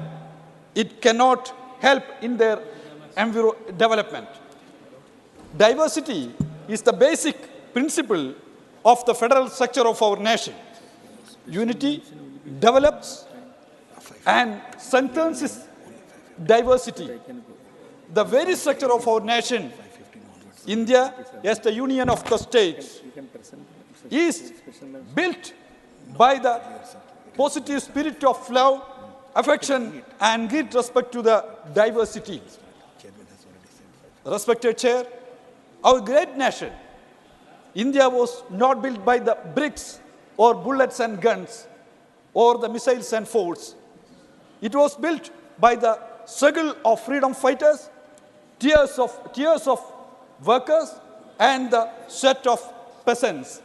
Respected Chair, they have differences in their opinion, they have differences in their religion, languages, ideas, and identity, but they all are those differences, above all differences, they had deep commitment to the values of humanity. Respected Chair, here what do we see? The rights of the states are reduced day by day by the union government. Respected Chair, not only have the rights of the states, the rights and the powers of Rajyasabha, the Council of State also be introduced by the same union government through the money bills. Respected Chair, if we fail to protect the interest of the state as the representative of the states, then the great values of federalism will be destroyed by the rulers. Chair, respected Chair, world history reminds us the autocrats and their political parties have always attacked the diversity, and they have tried to establish their own power, and they have promoted only a monolithic culture. Respected Chair, the dangers of this attitude had been proven by the experience in various countries like Italy and Germany. We, as the representative of the people, as the representative of the states of India, should oppose the attack against the diversity, the steps against the legislative rights of the states, and undemocratic style of functioning of union government. In India, we have various identities. It is our strength. The great forefathers of our nation told us, unite against intolerance. Respected Chair, when the British colonial powers, they had divided the state of Bengal into West Bengal and East Bengal. The people of Bengal had united and fought against the bifurcation. Finally, the British Empire, they had to surrender in front of the massive movement led by the unity of the people. The leaders of the present colonialism, big corporates, have identified that one of the premier enemies of them is the unity of the people. That is why the ruling class of the country is practicing the same kind of colonial policy, divide and rule. The governors in the states, they are working as a tool of the imperialist policy of divide and rule. Wherever the state government is taking the stand to promote the secularism, then the governors are trying to promote the politics of hate.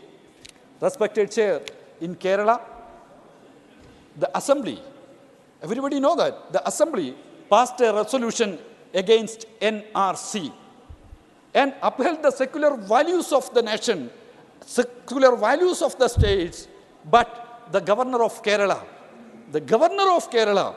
had openly supported the politics of communal venom. Sir, the division of power is the part of our constitution. This is a part of our nation character.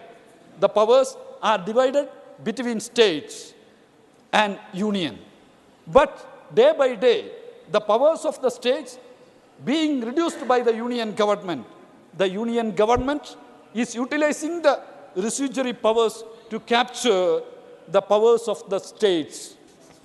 Unfortunately, the governor has also become instrument to implement the plan of the union government. The education and forest, the two sectors which are the classic examples of violation of the division of power. Education and forest were the state subject, but now the entire sectors are under the union government. Earlier, agriculture was in the hands of the states, but the intrusion of the union government has happened there too. The dam and the hydel projects in the states are also serious cases of capture of power. Earlier, the state governments have some powers related to the state.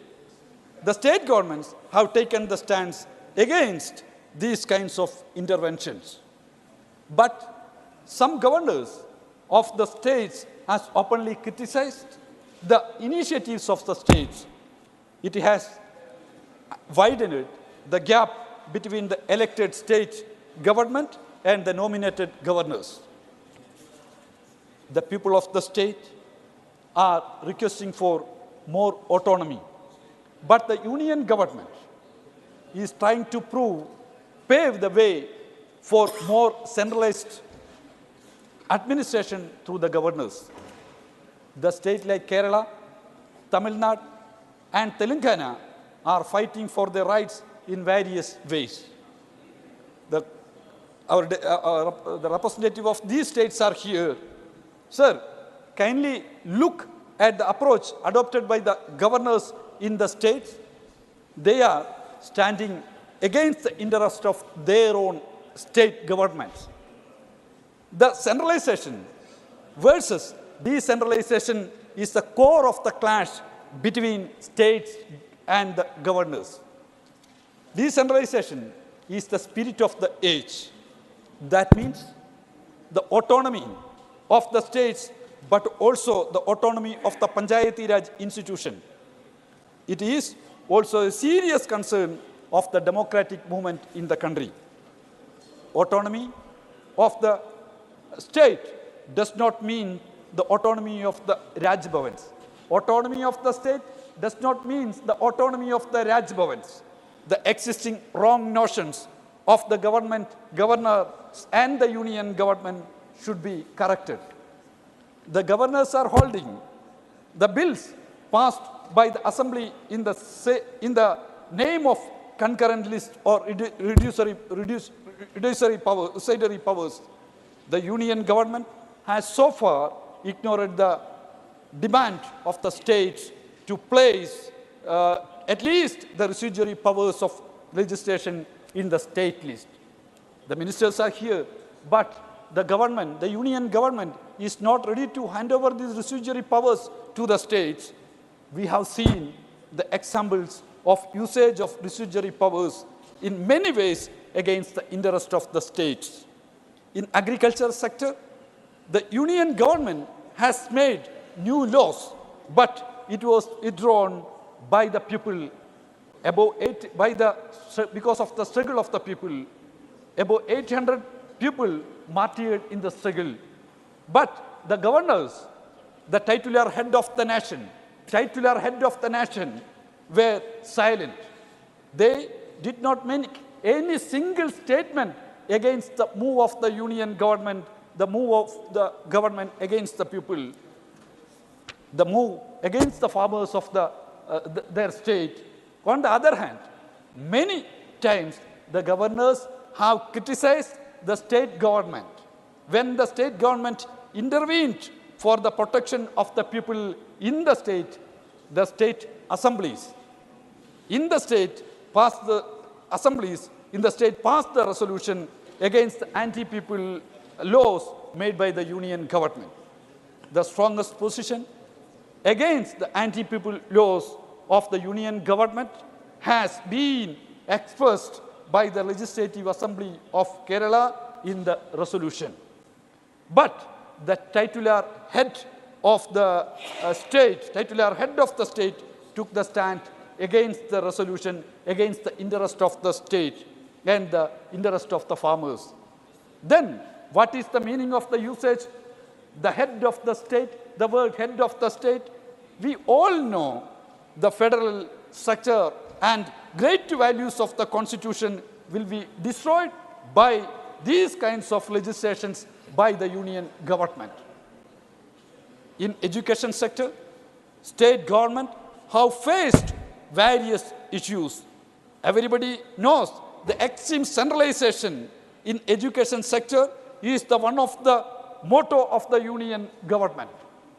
The issue of NEET still exists.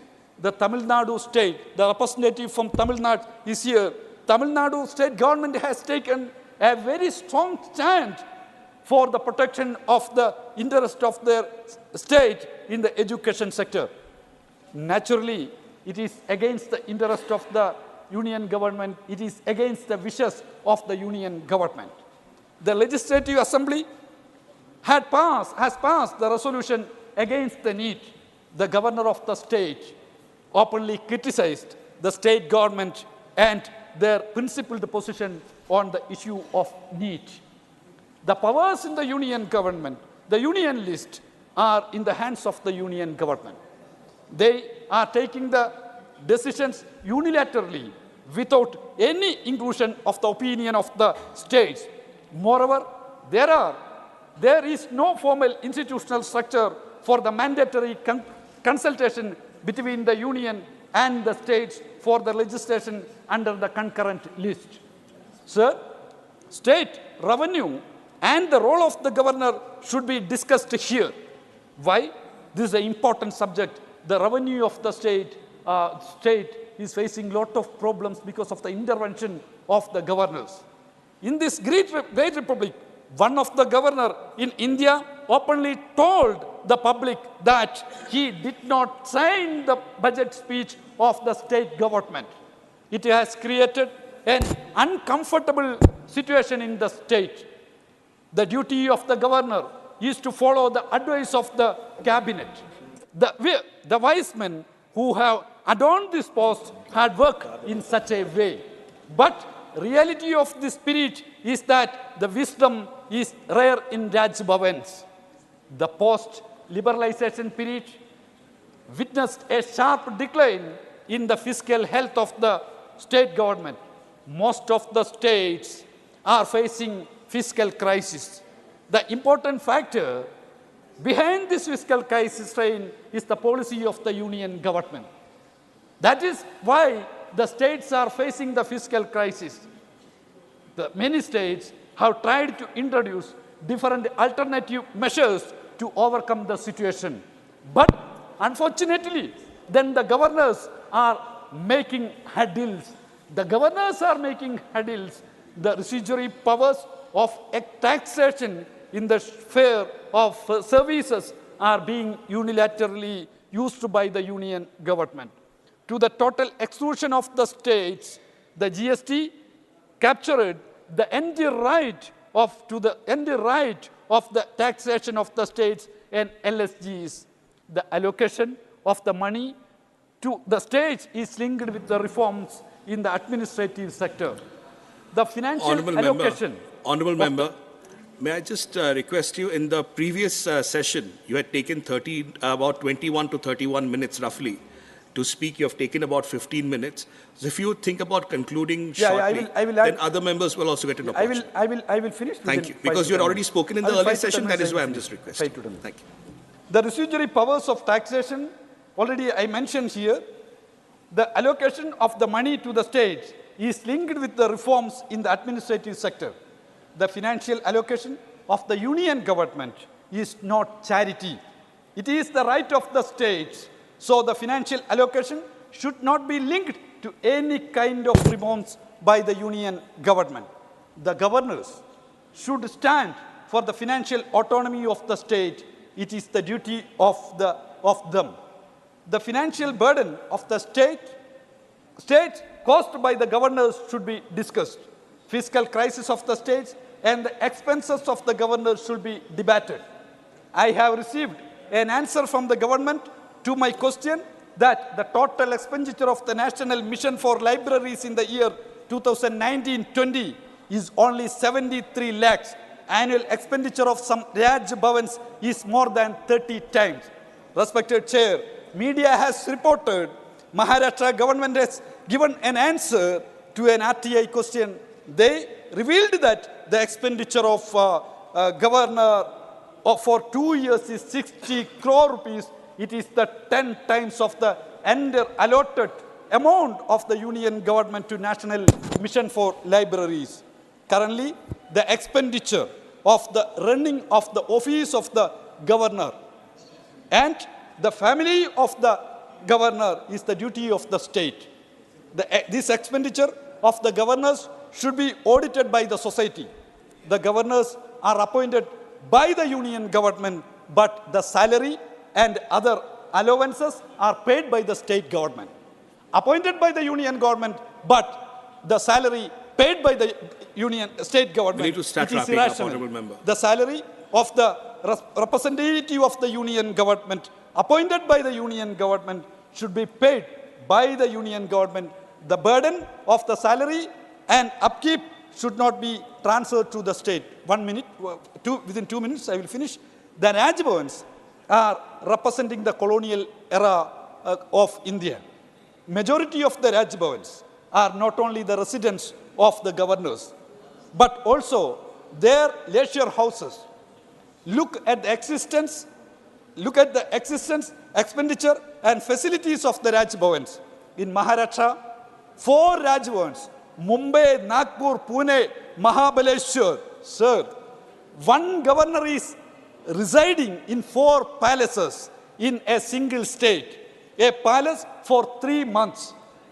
That means for the rest of 9 months, the palace is empty. Then how this palace will be maintained? When governor is not there, who will occupy the palace? Crores of Indians are living without a shelter, but a governor, a titular head of the national state, is using 4 palaces. Why these kind of practices are continuing? During the travel, the VVIPs, chief minister and ministers, are utilizing the circuit houses or guest houses. Then why the permanent palaces for the governor in different places? They hardly stay in these palaces. Uttarakhand, sir, 2 Raj Bhavans, Dehradun and Nainital. Nainital Raj Bhavan occupies 220 acres land, which includes 45-acre golf course. The residence of the governor is a highly restricted area, but the golf course is 45 acres. State government should ensure that this land is occupied, land is properly utilized. And in Tamil Nadu, sir, Tamil Nadu, there are 2 Raj Bhavans. I'm giving you the last minute, thereafter I'll move on. I will mention only the residential. I've already indulged you in the previous session. You have spoken 31 minutes. Tamil Nadu, there are 2 Raj Bhavans. There are Chennai and Ooty. Chennai Raj Bhavan's estate is 156 acres. It is in the reserved forest area. It might be buffer zone. In Tamil Nadu, I don't know, the governor is in the buffer zone.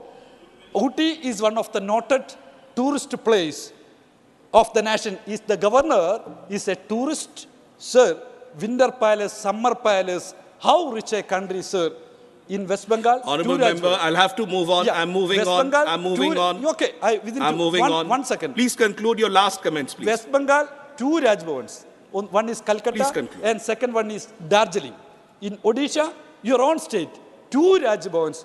One is Bhubaneswar and another one is Puri. I think I'll have to move on. I've given you time. I've requested you repeatedly. Please, your closing comments and we move on, please. Okay, sir. I'm finishing. These things, the governors, the titular head of the states, how they are making the hurdles of the state, functioning, administrative function of the state, these things, this August House, please discuss seriously. And I request the state, all of you take the initiative for stop the revenue, making the hurdle, making the hurdles and taking the wrong practices of the governor and try to end the colonial era's practices in our nation. Thank you, sir. Thank you. With these words, thank you.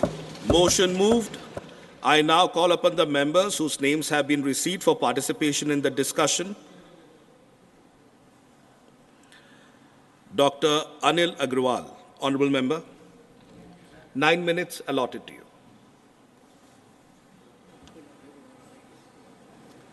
महोदय, भारतीय संविधान की एक खूबसूरती रही है कि किसी भी पद पर, किसी भी संवैधानिक संस्था पर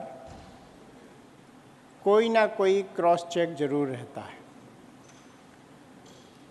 इस संविधान में जो गवर्नर का पद है बहुत ही महत्वपूर्ण पद है और जब संविधान निर्माताओं ने भारतीय संविधान को बनाया बहुत सोच समझकर इस पद को बनाया गया और इस पद पर हमेशा बहुत ही विद्वान व्यक्ति रहे हैं। मेरे जो मित्र केरला से आते हैं मैं उनको भी बताना चाहूँगा, वहाँ वर्तमान में भी जो गवर्नर हैं महामहिम श्री आरिफ मोहम्मद खान साहब एक बहुत ही अच्छे स्कॉलर। आप अगर उनकी स्पीचेस सुनेंगे तो आपको लगेगा कि वास्तव में आप किसी विद्वान व्यक्ति की स्पीच सुन रहे हैं। और हिंदुइज़्म और जो जिस धर्म से वो आते हैं मुस्लिम, उसके बारे में श्लोक और आयतों के माध्यम से जो वो बोलते हैं, पूरा देश उनकी बातों को सुनता है। अधिकांश ऐसे हमारे महामहिम हैं जो वास्तव में बहुत ही विद्वान हैं और वो संविधान की रक्षक के रूप में इस स्टेट में काम करते हैं। जो मेरे मित्र ने कहा, अगर उस बात को मान लिया जाए तो पूरी जो संवैधानिक ढांचा है वही चरमरा जाएगा और जो क्रॉस एंड चेक की जो हमारी एक संस्कृति है, पद्धति है, एक तरीका है, वो पूरा का पूरा हमारा समाप्त हो जाएगा और स्टेट गवर्नमेंट्स जो चुन के आएंगी वो पूरी तरह से मनमानी हो जाएंगी, बेलगाम हो जाएंगी। कई बार लोकतांत्रिक व्यवस्था में ऐसे भी लोग चुन के आ जाते हैं जिनकी कोई आइडियोलॉजी नहीं होती, जिनकी कोई विचारधारा नहीं होती, किसी भी मुद्दे पर चुनकर आ गए और उसके बाद वो मनमानी करने की कोशिश करते हैं।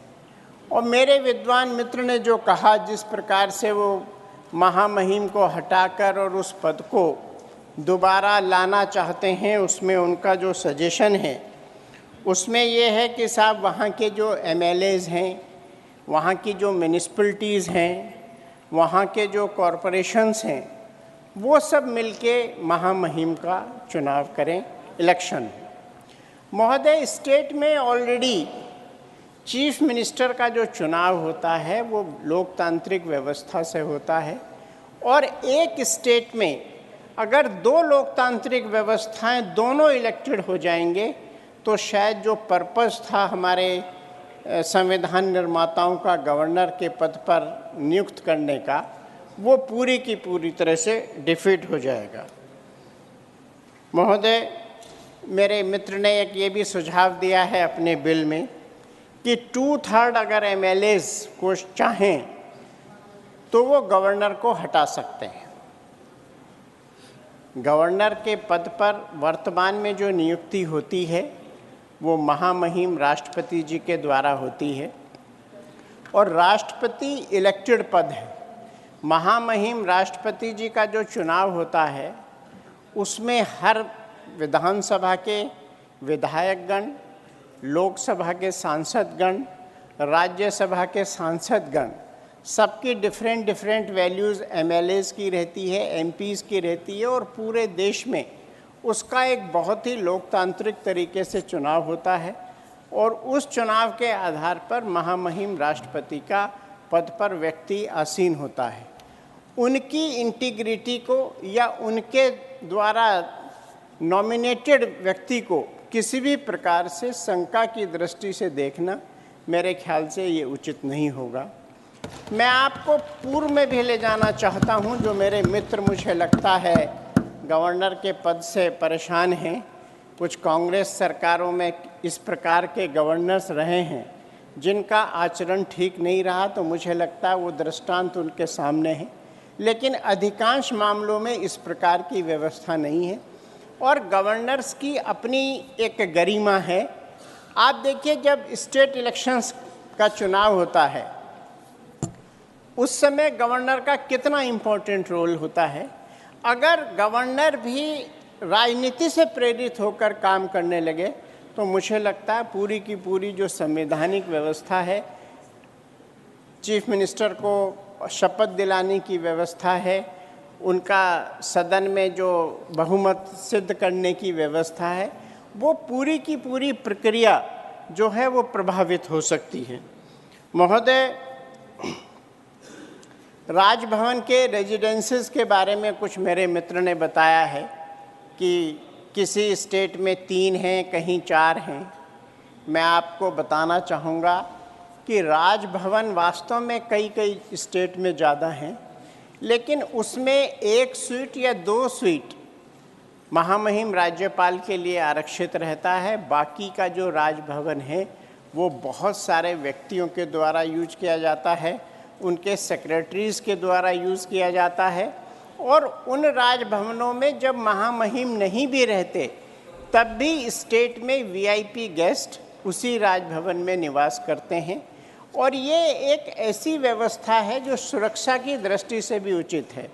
कई बार हमारे बहुत सारे ऐसे गणमान्य व्यक्ति होते हैं जो उस स्टेट में विजिट करते हैं और विजिट करते समय उनकी सुरक्षा का विशेष ध्यान रखा जाता है, तो उनको उन राजभवनों में ठहराया जाता है।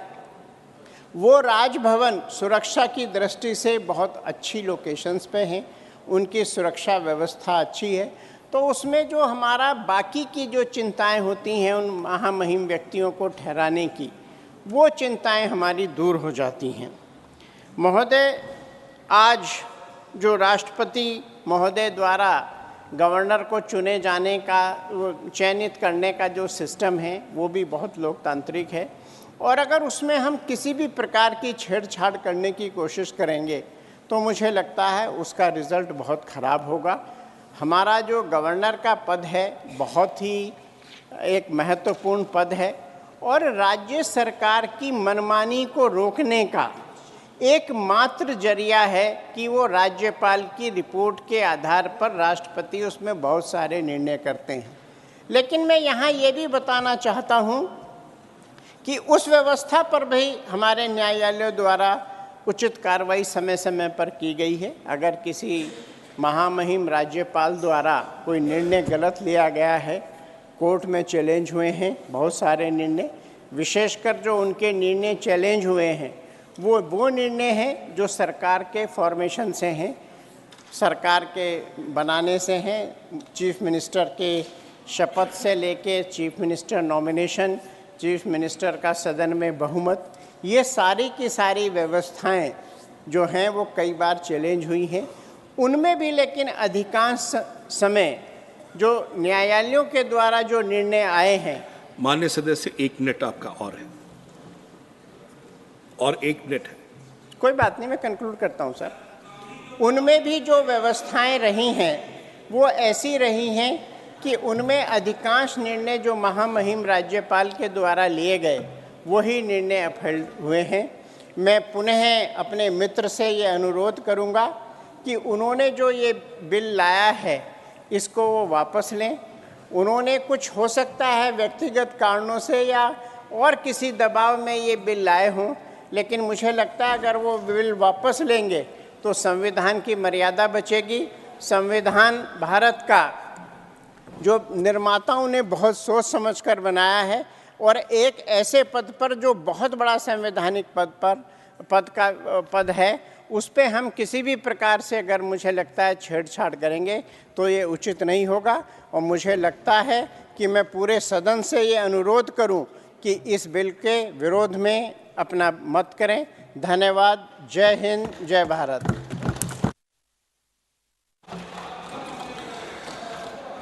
Honorable Member Dr. L. Hanumanteya ji, 15 minutes. You have 15 minutes allotted by your party. Sir, thank you, Chairman. Sir, the private member bill moved by Dr. Shivadasan is timely, and this upper house with the representation of different political parties has to discuss thoroughly, and I request the House to have a unanimous decision on this in implementing the bill so that the friction between the central government and the state governments, particularly the governments in the center and non-political attitude will prevail in the state, sir. Sir, Article 153 says, there shall be a governor in each state and one person can be appointed and he can be given 2 or 3 states as in charge. A governor is appointed by the president and is a nominee of the central government. Sir, it is stated that governor has a dual role, that he is the constitutional head of the state, bound by the advice of the Council of Ministers of that particular state. Sir, he functions as a vital link between the union government and the state government. Sir, the governor has the power to grant pardons, reprieves, according to Article 161. Sir, the governor with the CM, head of the state, that except some conditions for discretions, he has to take the advice of the chief minister of the state, who is the head of the executive. Sir, the governor appoints the chief minister and other ministers according to the Article 164. He assents, withholds the assent, or reserves the bill for the consideration of the president passed by the legislative assembly. Then, sir, the governor may promulgate the ordinances under certain important circumstances according to the Article 213. Sir, governor is envisaged as the apolitical head. This is a very important factor to be considered. He is always an apolitical head who must act on the advice of the Council of Ministers. However, the governor enjoys certain discretionary powers granted under the Constitution.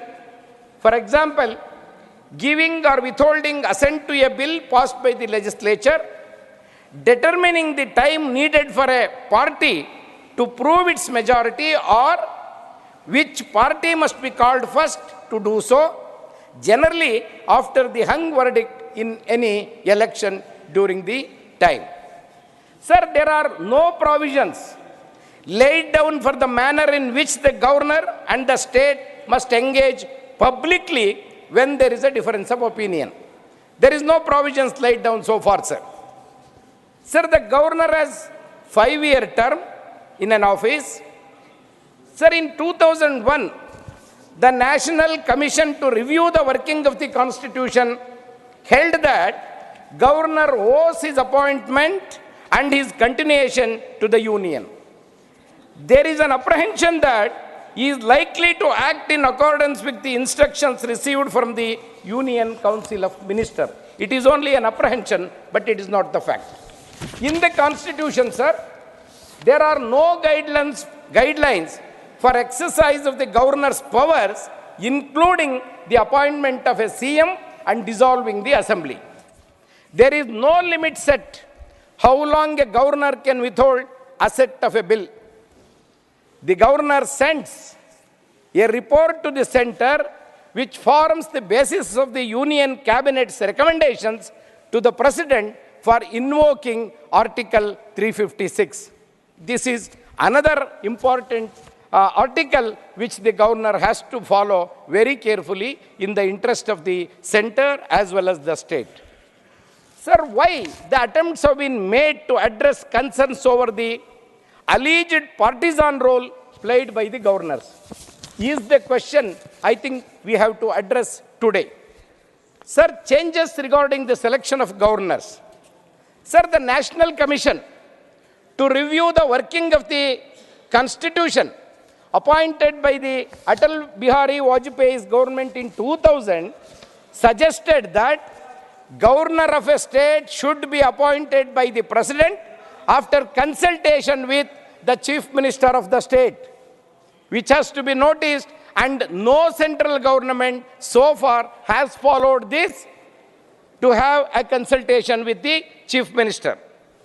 Sir, the Sarkaria Commission, set up in 1983 to look into the center-state relations, proposed that Vice President of India and Speaker of Lok Sabha should be consulted by the Prime Minister in the selection of the governors.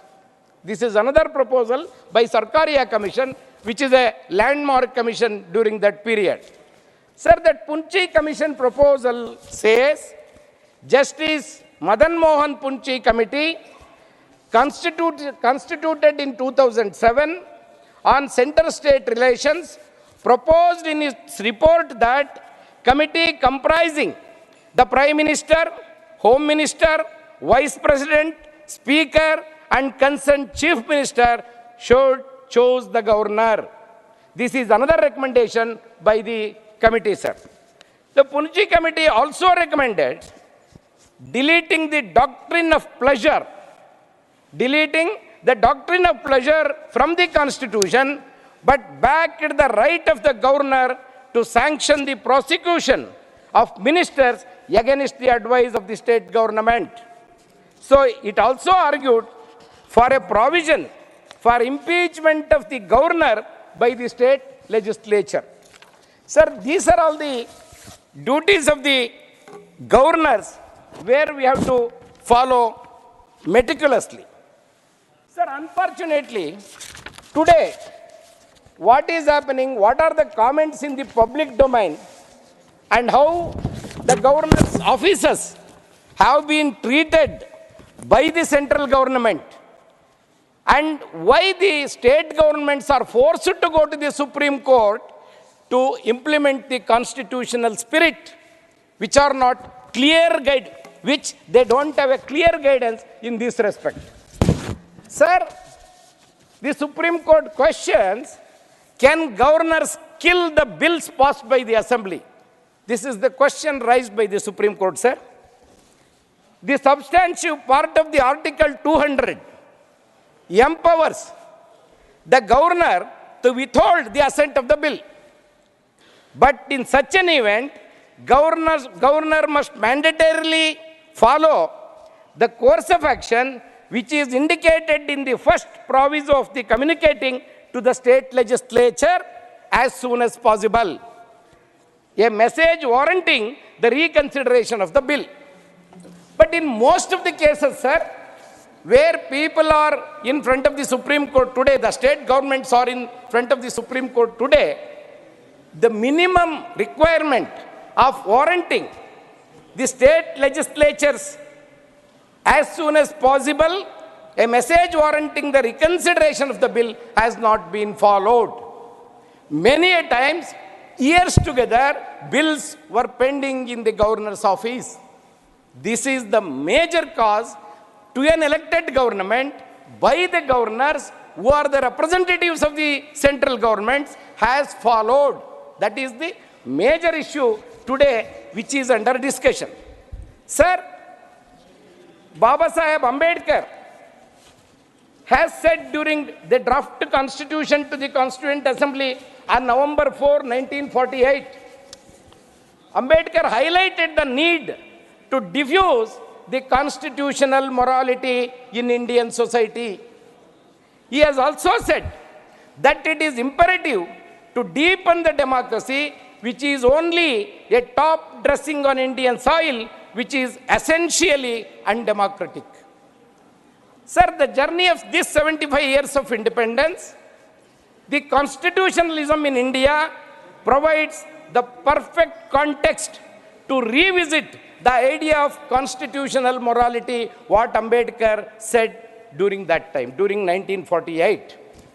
It is also said the constitution and morality in light of the ongoing tussle between the governors and the elected governments, especially in Kerala, Maharashtra, of course not now, the government has changed, Punjab, West Bengal, Tamil Nadu. The noticeable factor is all these governments are non-BJP governments. That is what is to be noted today. Sir, the Supreme Court has expressed serious concern about the delays by the governors in assenting the bills passed by the state elected legislators. This violates the constitutional provisions and the doctrine of constitutional morality which Ambedkar was talking about. Sir, the Constitution of India has envisaged the role of the governors as custodians of the constitutionalism in respective of states. However, owing to the nature of appointment using nominee selection by the union government, most of the time governors abide by the obligation of the ruling dispensation rather than the constitutionalism. This is the major observation at this time, sir. Sir, this has deepened the crisis between the union governments and the state government, which is eroding the principles of cooperative federalism. Sir, the conduct of the governors in these states has resurrected the question of the need to continue the governors in office in a parliamentary democracy. That is the crisis today. That is a serious crisis today. So the fact that there is a conflict between the governor's office and the elected governments is a very sad part of the democracy, a serious concern of the democratic process. Sir, the immediate consequences of this trend are affecting the public governance and administration, erodes the harmonious relation between the state and central government, and it also affects the governor office, destabilizes the elected government as they are under pressure and non-performing the governance. This union-state relations, overall, the federal scheme of the constitution is in the state of disequilibrium. Sir, there are some solutions suggested by the experts of the constitution and people who have experienced the 75 years of independence. Sir, one that, firstly, the state government must be consulted before the governor's appointment by the union government. This is the suggestion, as recommended by the Sarkariya Commission. This will ensure much needed consultation between the union and state governments, thereby strengthening the relationship between both these governments in the true spirit of cooperative federalism. Sir, secondly, the Supreme Court of India must direct the Union Ministry of Law and Justice to frame the guidelines for the Governor Office in consultation with the Law Commission of India to assent to the bills on time to avoid unregulated delays in the future, which is very much required and necessary. Sir, thirdly, empower the office of the President of India. Honorable Member, you have to recall. I'll go according to your time. Empower the office of the President of India to recall the governors who are the subject of the constitutional violation in discharging the duties as per the Article 200.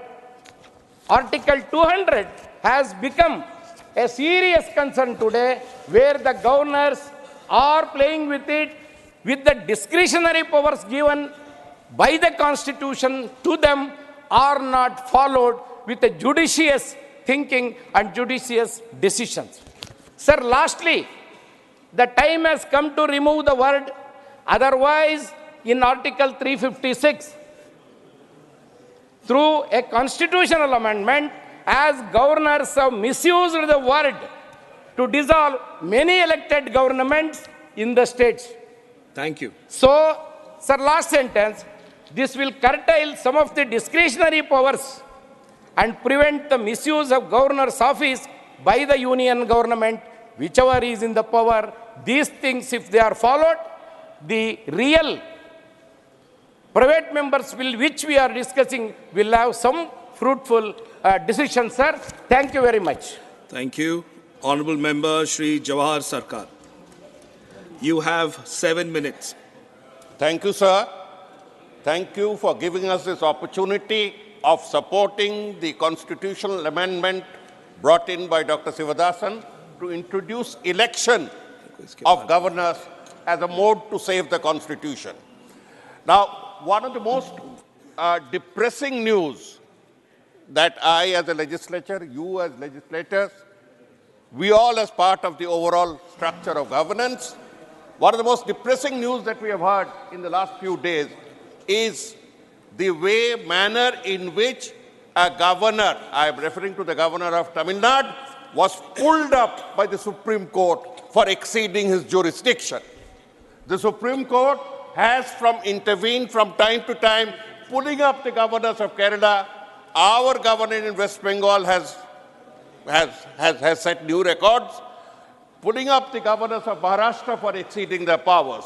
This all emanates from one mischievous word. I use the word, sir, one mischievous word in the Constitution that was a legacy of the colonial past. And this word is found, discretion is found in Article 163, subsection, sub-article clause 2. Now, based on this article, this is a colonial legacy. We all speak of colonial legacy, but we do not know how to define it.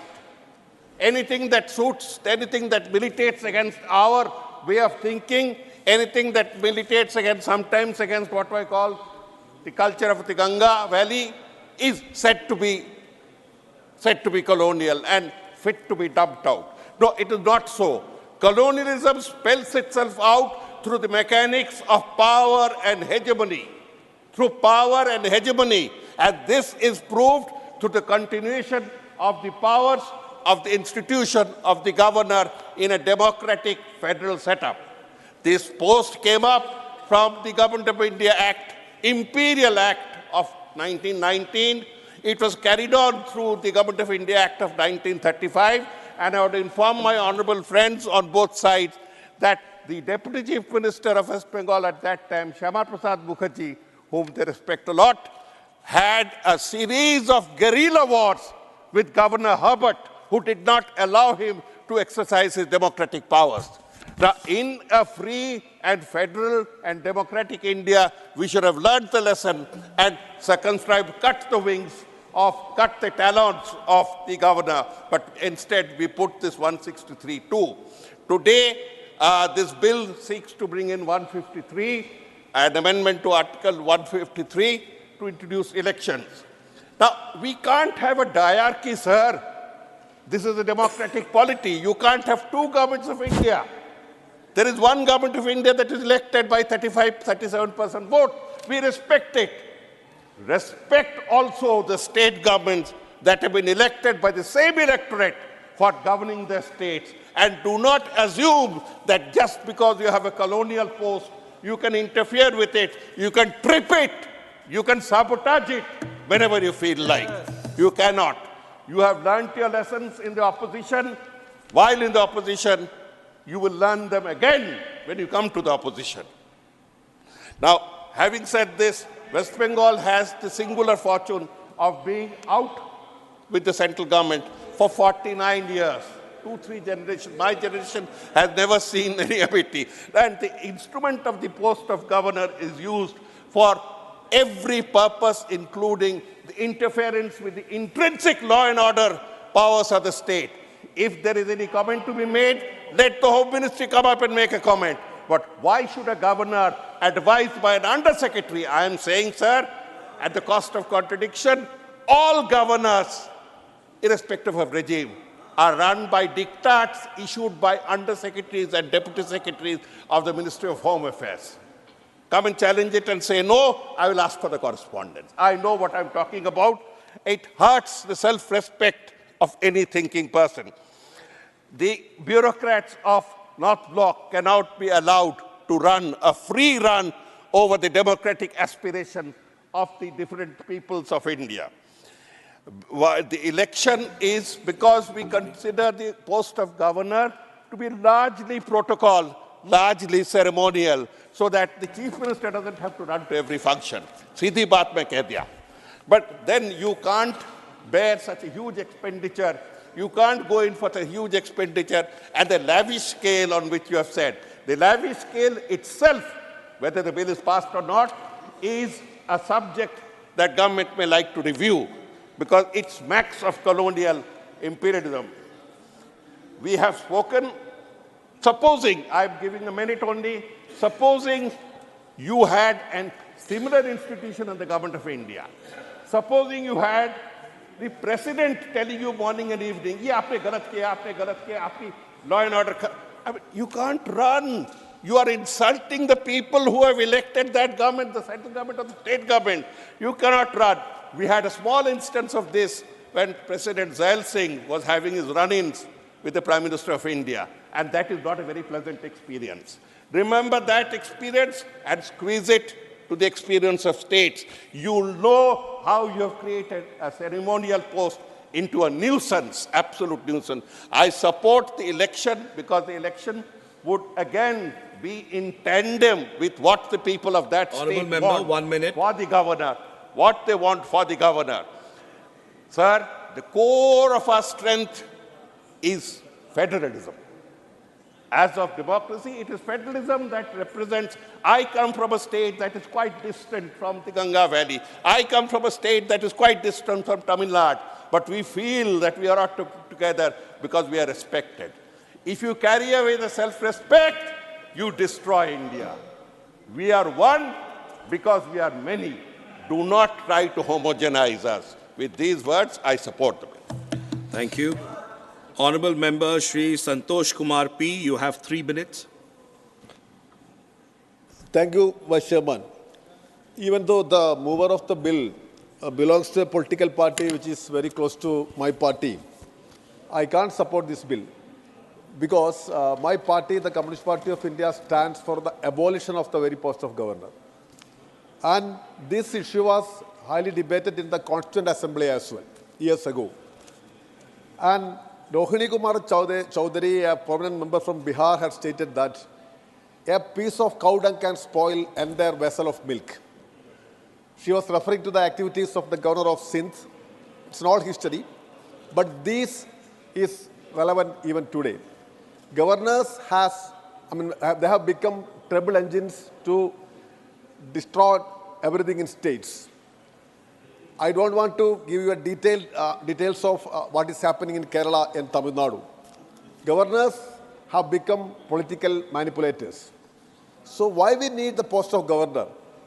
The mover have given a detailed list of examples, how the governors are spending money, how decorative their life is, how extravagant they are. So I don't want to add anything more. To perform the role of a governor and the duties of a governor, if at all anything is there, that can be done by the Chief Justice of a state or a Supreme Court Chief Justice. Nothing more is required. So I think it is high time to think about the abolition of the very post of the governor. And secondly, I think almost all parties are in agreement of the continuation of the post of governor. At least let us think about changing the very name of Rajbhavans. Because it's an old British name. No, I am not in favor of the name-changing virus. That virus has affected everywhere in our country, every aspect of life, sphere of life. But Rajbhavans, these people who are sitting in the Rajbhavan think they are Rajas of modern time. So at least let us, take initiative to rename Rajbhavans. And moreover, I can tell you, this extra-constitutional overstepping activities of the governors must be condoned at any cost. And when we talk about the election of a governors, see, you have these a minute are not relevant because the electoral college which he suggests consists of even local representatives, or representatives from local bodies. That makes it's a very strong position because the chief minister, if you want to elect the chief minister, what you want? You have to, the members of the assembly can elect the chief minister. But here to elect the governor, you need the support of members of the assembly plus local, body representatives. That makes the post of the governor time is running out. Let me complete, sir, please. 1 minute. Make it more, more powerful. So that it should not be higher than the elected chief minister of a state. The chief minister is, of course, that is the highest democratically elected body in a state. Then how can be the governor above that? Then, moreover, to dismiss the governor, we don't want the representatives from the local bodies. Honourable member, your time is over. That also Please drawback conclude. of the bill. So Please anyway, conclude. sir, let me add this point once again, that we all have to think about the post of governor, and this post must be abolished at any cost. Thank you. Thank you. Honourable Shri R. Girirajan ji, just before you start, let me clarify that you have 3 speakers from your party, and the total time for your party is only 5 minutes. Total time. So therefore, we'll be only able to provide 2 minutes or max 2.5 minutes per member. It is decided as per the roster. I can't help it. But, sir, Honourable Tiruchi ji, you are a senior member. You were part of the chair, you know. We work by the roster. We can't have a discretion. So 2 minutes, sir. Please. Sir, respected sir. Thank you, sir. Thanks, my leader, Rajyasabha. It's the right time to discuss the governor's need or not. I want to say in Tamil, our leader பேரறிஞர் அண்ணா who has இந்த அவையிலே மிகப்பெரிய தலைவராக பரிணாமப்படுத்தப்பட்ட நேரத்திலே அவர் சொன்ன வார்த்தை, ஆட்டுக்கு தாடி தேவையில்லை. Beard not to the goat, like governor's post not necessary to the government, state governments. ஆட்டுக்கு எப்படி தாடி தேவையில்லையோ நாட்டுக்கு கவர்னர் தேவையில்லை. இந்த கவர்னர் பதவி என்பது மிகப்பெரிய அலங்கார பதவி. இந்த அலங்கார பதவி என்பது ஒருவரை கவர்னர் ஆக்கிவிட்டு மத்திய அரசு தனக்கு வேண்டாத அரசுகள் இருக்கின்ற இடத்துங்களிலே அவர்களை தலையாட்டி பொம்மைகள் போல் வைத்திருப்பதற்காக கவர்னரை பயன்படுத்தி கொண்டிருக்கிறார்கள். இந்தியாவிலே மகாராஷ்டிரத்திலே என்ன ஏற்பட்டது, கேரளத்திலே என்ன நடந்து கொண்டிருக்கிறது, தெலுங்கானாவிலே என்ன நடந்து கொண்டிருக்கிறது, ஏன் எங்கள் தமிழ்நாட்டிலே என்ன நடந்து கொண்டிருக்கிறது? 15க்கும் மேற்பட்ட மாநில அரசுகளால் தேர்ந்தெடுக்கப்பட்ட, மக்களால் தேர்ந்தெடுக்கப்பட்ட பெரும்பான்மை பெற்ற மாநில அரசாக திராவிட முன்னேற்ற கழகத்தினுடைய அரசு தளபதி மு.க. ஸ்டாலின் அவர்கள் தலைமையிலே இயங்கிக் கொண்டிருந்த போதிலும் நாங்கள் அரசியல் சட்டம் வகுத்து தந்திருக்கின்ற நெறிமுறைகளின் அடிப்படையிலே பல்வேறு மசோதாக்களை, மக்கள் நலனுக்கான மசோதாக்களை நிறைவேற்றி கவர்னருக்கு அனுப்பிய நேரத்திலே கிட்டத்தட்ட 2 ஆண்டுகளாக 15க்கும் மேற்பட்ட மசோதாக்களை தன்னுடைய காலுக்கு அடியிலே போட்டு மிதித்துக் கொண்டிருப்பவர் தான் இன்றைக்கு தமிழ்நாட்டின் கவர்னராக இருக்கின்ற திரு R.N. ரவி அவர்கள் என்பதை இந்த மன்றத்திலே பதிவு செய்ய விரும்புகிறேன்.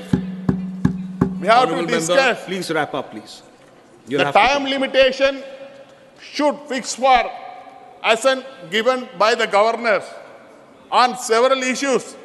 In India, states are also not strangers to controversies arising with their governors, most of them relating to choosing of chief ministers, conducting floor tests, dissolving legislative assemblies, recommending president's rule and delaying assent to bills or reserving them for president's consideration in the recent times besides Tamil Nadu, Chhattisgarh, Haryana and Kerala and Telangana. Article 153 of the Constitution provides for a governor in each and every state. The executive powers are vested in the governor under Article 154. Honorable member, the constitutional please conclude. scheme We'll have to move on. warrants that assent of the governor or the president is a necessary for all bills to become the law of the land. The Supreme Court in Shamshad Singh versus State of Punjab 1974 has settled the position that the governor is only a constitutional head under the executive powers of the state. I'm moving on, honorable member. Exercised I'm sorry, by the your time Council is up. I'll of have Ministers, to move on. which you have Article of Shri India. Sujit Kumar, honorable member, Shri Sujit Kumar. Sorry, I'll have to move on. Shri Sujit Kumar. I'm sorry, your time is up. Honorable member, Shri Sujit Kumar. No, it's as per time. It's as per time. I'm sorry. You know the rules. You know the rules. You know the rules. Honorable member, please sit down. It's not going on record. It's not going on record. It's not going on record. Please, please. Honorable member, Shri Sujit Kumar. मेरा समय अभी शुरू होना चाहिए. All right. और sir आप तो दिलदार हैं, 1-2 मिनट ज़्यादा दे दीजिएगा. मेरे हाथ में नहीं है, माननीय चेयरमैन साहब का निर्देश. Sir, although I acknowledge and appreciate. You have a total of 5 minutes. Sir, 1-2 minutes, sir.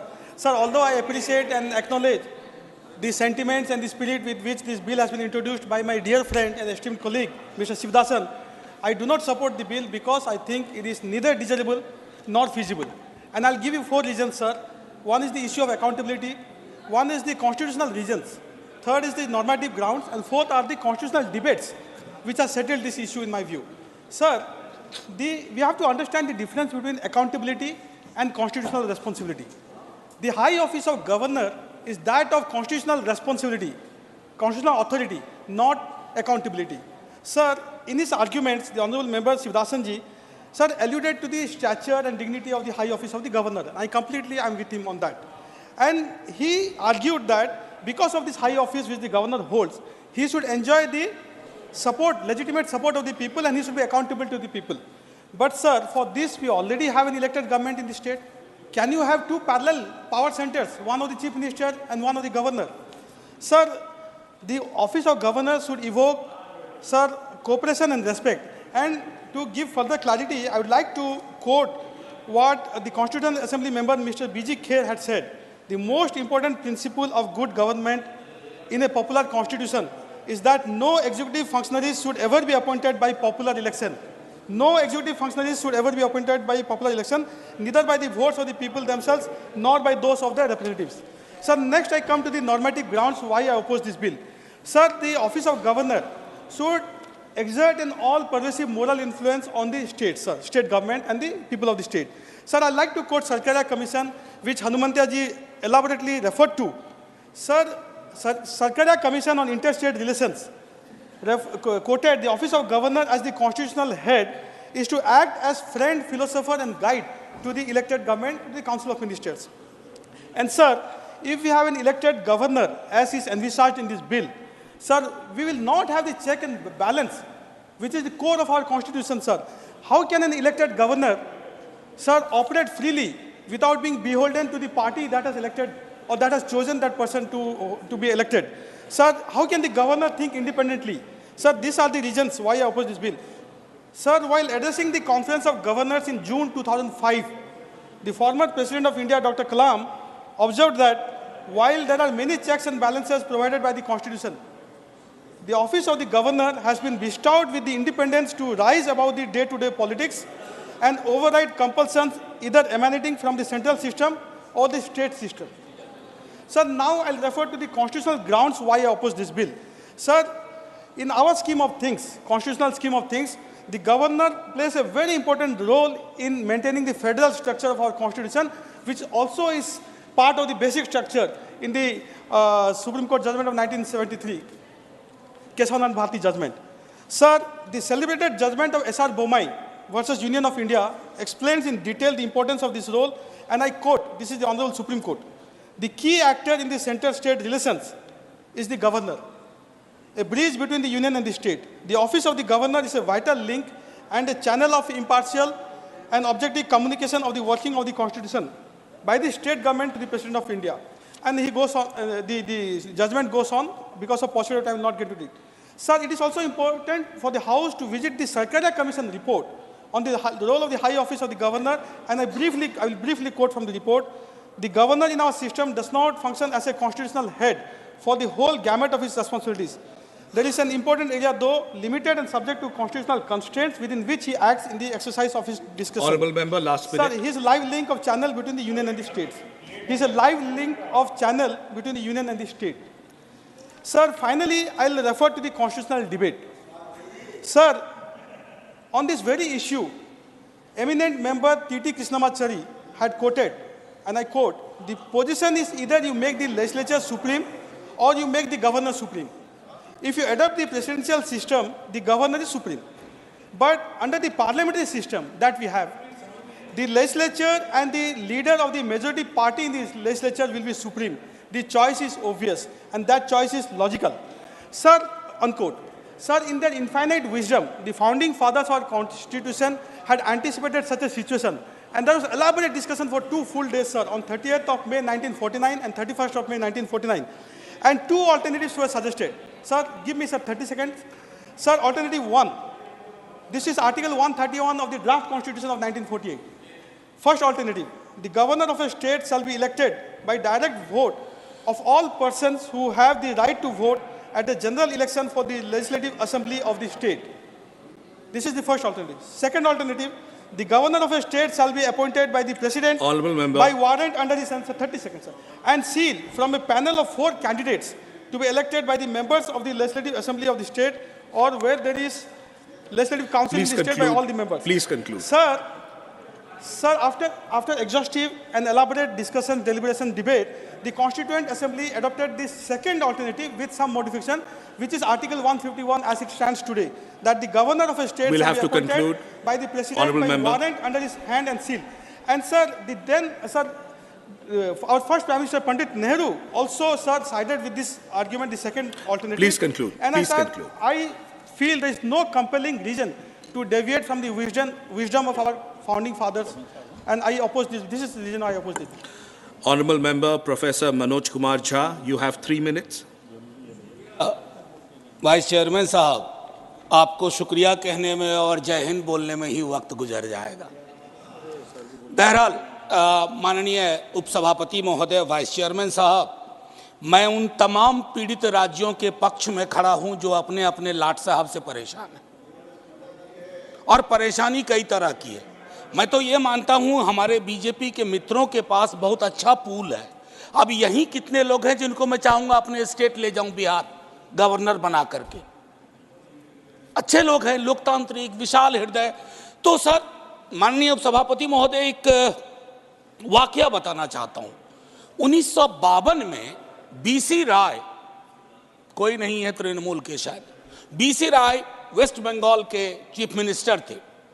Nehru ji ने किसी को गवर्नर नियुक्त करने की कोशिश की, तो बीसी राय साहब ने कहा कि हमारे यहाँ नॉन बंगाली गवर्नर नहीं चलेगा। हालांकि उसके बाद काफी चीजें बदल गई, तो एचसी मुखर्जी साहब की नियुक्ति हुई। फिर 57 में वैसा ही कुछ हुआ, तो बीसी राय जी ने फिर कहा कि ना, वही बात अभी भी रहेगी, हमको बंगाली गवर्नर चाहिए।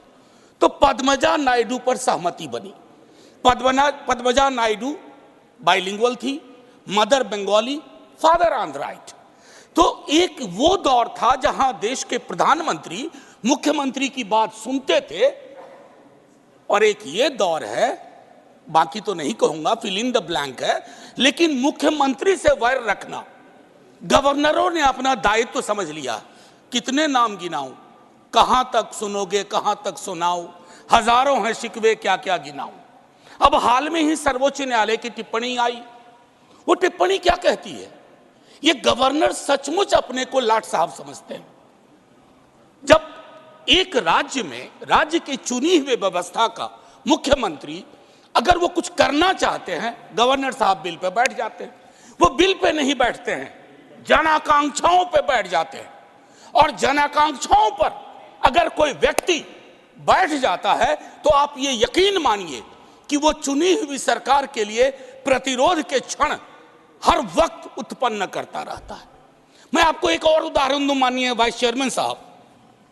जिन राज्यों में केंद्र की सत्ता, वाइस चेयरमैन साहब, तेरे आने और तेरे जाने में हमने सदियों का फासला देखा। कंक्लूड करें। मैं सिर्फ 1-1.5 मिनट लूंगा सर, कोई नहीं, बस 1-1.5 मिनट। आपको दोबारा टोकना नहीं पड़ेगा जय हिंद से पूर्व। तो मैं देखिए तारतम्य टूट गया। क्या बता रहा था? दूसरा वाक्य बता रहे थे। कंक्लूड करें मान्यवर। हाँ सर, मैं ये कह रहा था, प्लीज माननीय नीरज जी प्लीज। माननीय नीरज जी प्लीज। सर, नीरज भाई वाला टाइम निकाल दीजिएगा मुझ में से। आप कंक्लूड करें मान्यवर। सर, कंक्लूड कैसे करूं? बीच में नीरज भाई बोल दिए। चलिए आप मैं सर इतना कहना चाहता हूं कि जिन राज्यों में बीजेपी विपक्ष में है, वहां मजबूत हो जाती है बीजेपी। जानते हैं क्यों? गवर्नर साहब 60% विपक्ष का काम कर देते हैं, वो विपक्ष में हो जाते हैं। मैंने ऐसे गवर्नर्स देखे हैं जो टेलीविजन चैनल में शाम से बैठ जाते हैं, अपनी ही सरकार के बारे में। Honourable member please conclude. Sir, Anil ji please conclude करें। ऐसे में 30 सेकेंड्स प्लीज कंक्लूड। नहीं, एक बात बताइए प्लीज कंक्लूड। अगर ऐसे बात होगी तो कोई बात कैसे? माननीय मनोज जी। सर, माननीय मनोज जी, आपने कहा तो मैं एक चीज जरूर कहूंगा। एक चीज जो मुझको बड़ी दुखती है, जब मैं राजनीति में भी नहीं था, बता रहा हूं सर, गवर्नर का वाइस चांसलर के अपॉइंटमेंट का अधिकार। सर, राज्य की शिक्षा व्यवस्था में राज्य की सरकार से सवाल पूछे जाते हैं, तुम्हारा सेशन लेट क्यों है, तुम्हारी ये परेशानियां क्यों है, तुम्हारी वो परेशानियां क्यों है।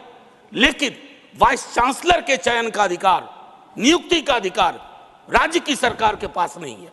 अंत में मैं अपनी बात यही समाप्त करूंगा। माननीय उपसभापति जी, आपने वक्त दिया, हालांकि मेरे वक्त में कई लोगों ने वक्त ले लिया, लेकिन मैं इतना कहना चाहूंगा कि गवर्नर के पद पर, क्योंकि आप सत्ता में, केंद्र की सत्ता में हमेशा नहीं है, ऐसी व्यवस्था ना हो कि केंद्र और राज्य के बीच में जो अंबेडकर साहब की अवधारणा थी कि राज्य खैरात नहीं मांग रहा है केंद्र से, एक सहकारी संबंध है जो। और आखिरी सर, आखिरी इसके बगैर कहूंगा आपको भी अच्छा नहीं लगेगा, आप बाहर कहिएगा कविता नहीं सुनाई। तो सर लाट साहबों के नाम, लाट साहबों के नाम प्लीज प्लीज प्लीज, कोई उम्मीद पर नहीं आती, कोई सूरत नजर नहीं आती, पहले आती थी हाले दिल पे हंसी, अब किसी बात पर नहीं आती, काबे किस मुंह से जाओगे गालिब, शर्म तुमको मगर नहीं आती। जय Hind sir. Thank you, honorable member. Honorable member Dr. John Brittas, 2 minutes. Very brief, sir. Very brief. Sir, the slogan of Honorable Prime Minister is cooperative federalism. The tagline of G20 was that 3 Ds: democracy, development, diversity. In application, in implementation, the 3 D is like destabilize, disrupt, defame. किसको? Opposition governments को. ये destabilise, defame, disrupt करने के लिए उनका हाथ एक tool है, ये गवर्नर साहब है। ये चल रहे हमारा देश में। मिस्टर अनिल अग्रवाल उनका दोस्त है, केरल का गवर्नर, वो बार बार वहां आ रहे, उससे पूछ लीजिए। Sir my only request, I will be very brief, my only request to them is that if at all they want to ensure democracy, federalism in this country, let them adhere to cooperative federalism and remove all those people, because in our country there are 2 areas now, like flood affected, drought affected. One is ED affected area and governor affected area. Let us finish with this. Please pull back all your tools and ensure that your words are implemented. Let there be no difference between your words and deeds. Sir, I respect you. That's why I'm going to sit down. Thank you very much. Honorable member Shri Khiru Mato ji, 2 minutes. सभापति महोदय, मैं मानता हूं कि वर्तमान परिदृश्य में राज्यपालों उपराज्यपालों की नियुक्ति प्रक्रिया तथा उनके क्रियाकलाप भारत के लोकतंत्र के हित में नहीं है। संविधान के प्रथम अनुच्छेद में कहा गया है कि भारत राज्यों का संघ होगा। अगर जनता द्वारा लोकतांत्रिक तरीके से चुनी हुई सरकार के विधायी कार्यों में राज्यपाल के रूप में केंद्र सरकार द्वारा नियुक्त व्यक्ति दुर्भावना से ग्रसित होकर हस्तक्षेप करेगा तो ये भारत के संघीय प्रणाली का अपमान है। प्रस्तावित विधेयक में अनुच्छेद 153 के प्रस्तुत में सुझाव के समर्थन करते हुए कहना चाहता हूं कि राज्यपाल को किसी एक राज्यपाल की ही जिम्मेदारी दी जानी चाहिए और किसी कारणवश पद रिक्त होने पर राज्यपाल के कार्यों का निष्पादन राष्ट्रपति के द्वारा किया जाना चाहिए। मैं विधेयक के प्रस्तावित वर्तमान अनुच्छेद 155 की जगह संशोधित अनुच्छेद 155 जो राज्यपाल के निर्वाचन से संबंधित है उसकी प्रतिस्थापना का समर्थन करते हुए मानता हूं कि जिस प्रकार भारतीय संसद राष्ट्रपति, लोकसभा और राज्यसभा से बनता है उसी प्रकार राज्यों के विधानमंडल राज्यपाल, विधानसभा और विधान परिषद से बनते हैं। अतः जिस प्रकार राष्ट्रपति का चुनाव अप्रत्यक्ष रूप से निर्वाचित सांसदों और विधायकों द्वारा किया जाता है उसी प्रकार राज्यपाल का चुनाव अप्रत्यक्ष रूप से राज्य में निर्वाचित विधानसभा सदस्यों, ग्राम पंचायतों, नगर पालिका और नगर निगमों के निर्वाचित सदस्यों द्वारा किया जाना चाहिए। राज्यपाल उपराज्यपाल की सेवा अवधि राष्ट्रपति के मर्जी पर निर्भर है। राष्ट्रपति अपनी इच्छा अनुसार राज्यपाल का स्थानांतरण किसी अन्य राज्य में कर सकते हैं या पद मुक्त कर सकते हैं। राज्यपाल की सेवा की कोई संवैधानिक सुरक्षा नहीं है, इसलिए राज्यपाल केंद्र सरकार के हाथों की कठपुतली बनकर रह जाता है और स्वयं विवेक से कार्य नहीं कर पाता। अगर राष्ट्रपति की तरह राज्यपाल का निर्वाचन होगा, माननीय सदस्य कंक्लूड करें, महाभियोग लगाकर उसको हटाने कठिन प्रक्रिया होगी तो राज्यपाल स्वतंत्र होकर बिना किसी दबाव में अपने दायित्व का निर्वहन कर पाएंगे। कंक्लूड करें माननीय, कंक्लूड करें। इस फैसले में न्यायालय ने कहा था कि किसी भी राज्य सरकार के बहुमत का फैसला राजभवन की जगह विधानमंडल होना चाहिए। राष्ट्रपति शासन लगाने से पहले राज्य सरकार को शक्ति परीक्षण का मौका देना चाहिए। माननीय महतो जी, कंक्लूड करिए। महोदय, संविधान निर्माण के समय मसौदा समिति ने राज्यपालों की नियुक्ति या चुनाव का मामला संविधान के सभा का निर्णय के लिए छोड़ दिया था। आज़ादी के 75 वर्ष के बाद अमृत काल में देश मजबूत से आगे बढ़ा है और भारत की एकता, अखंडता, संप्रभुता को कोई खतरा नहीं है। इसलिए लोकतंत्र के संघीय ढांचे को और मजबूत बनाने के लिए राज्यपाल के शक्तियों का केंद्र सरकार द्वारा दुरुपयोग रोकने के लिए मैं राज्यपालों के निर्वाचन का सुझाव देने वाले विधेयक का समर्थन करता हूं। धन्यवाद। धन्यवाद। Honourable lieutenant general doctor D.P. Vatsa retired, 6 minute.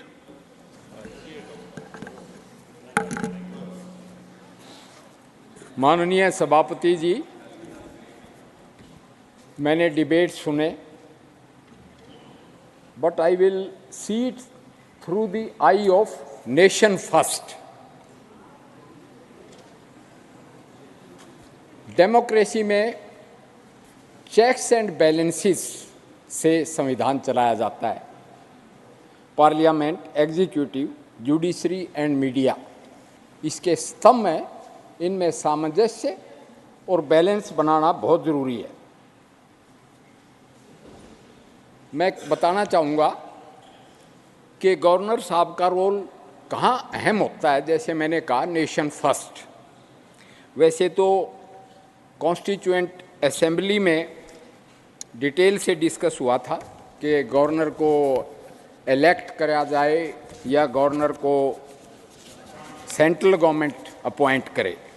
And मैं बताना चाहूँगा कि उस ड्राफ्ट में the direct election of governor is incompatible with the parliamentary system established in the states.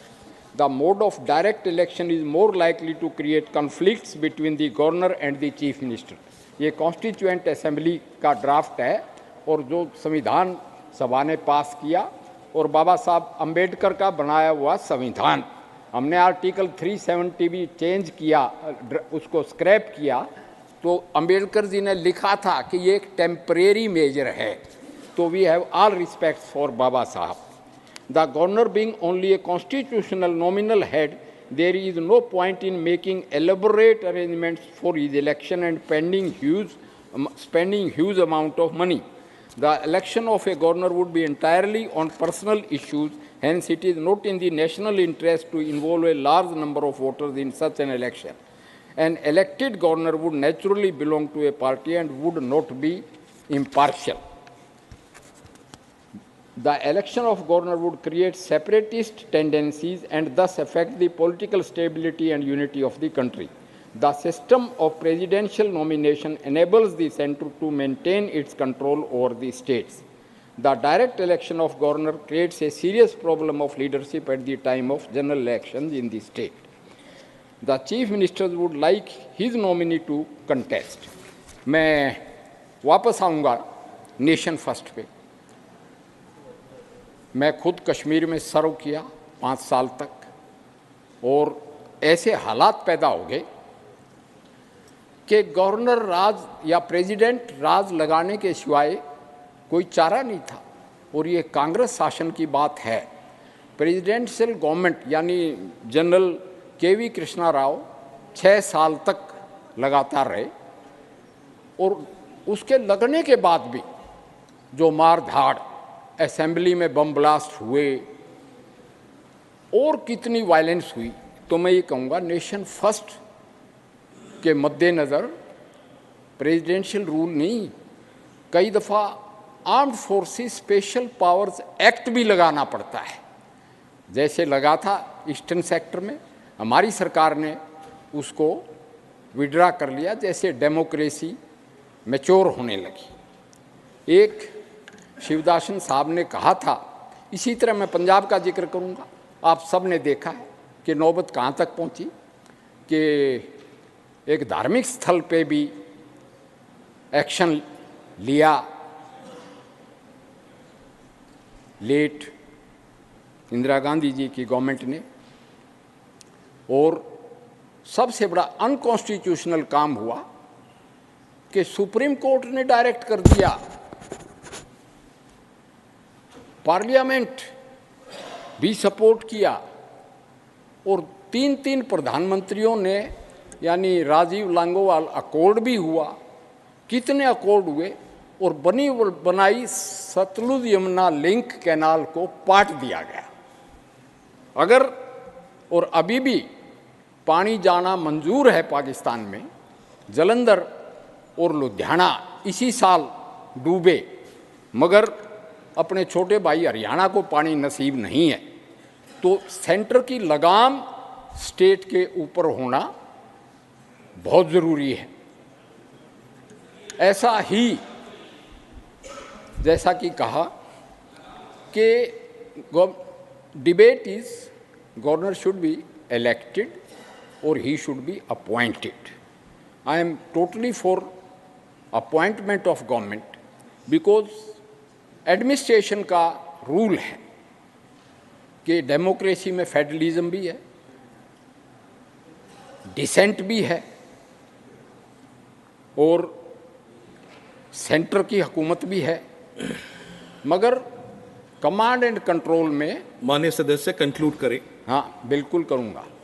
Command and control का रूल है कि यूनिटी ऑफ कमांड होनी चाहिए, मल्टीप्लिसिटी ऑफ कमांड तो विद इन लिमिट्स हो सकती है, अदरवाइज ये फेडरेशन टूट जाएगी। और मैंने कुछ एग्जाम्पल्स दिए। हमारा मुल्क मैच्योर तो है, शिवदासन जी ने कहा, वैसे कार्ल मार्क्स तो डेमोक्रेसी के ही खिलाफ थे, जिस पार्टी से आप बिलोंग करते हैं। वो तो धर्म को भी ओपियम ऑफ द पीपल बोलते थे। और हमारा मुल्क 750 650 स्टेटों के कॉन्ग्लोमरेट से सरदार पटेल जी ने इकट्ठा किया था। भिन्न भिन्न भाषाएं हैं, उसमें यूनिफाइंग फैक्टर्स हैं। यूनिफाइंग फैक्टर खेल। कंक्लूड करें, 6 मिनट हो चुके। हमारा संस्कृति, हमारा सिनेमा और हिंदुस्तानी फौज। तो मैं कहूँगा, टाइम की पाबंदी का मैं पालन करूँगा कि governor should be a representative of the central government, he should achieve the checks and balances and it is a must for keeping the country united. Thank you. Thank you. Honorable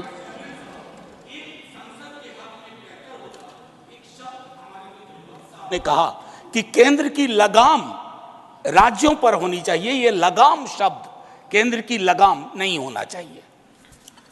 Honorable Shri M. Shanmugam, you have 2 minutes. Unfortunately, you have 3 speakers, so I'm able to give you only 2 minutes. Please Thank start. you very much, sir.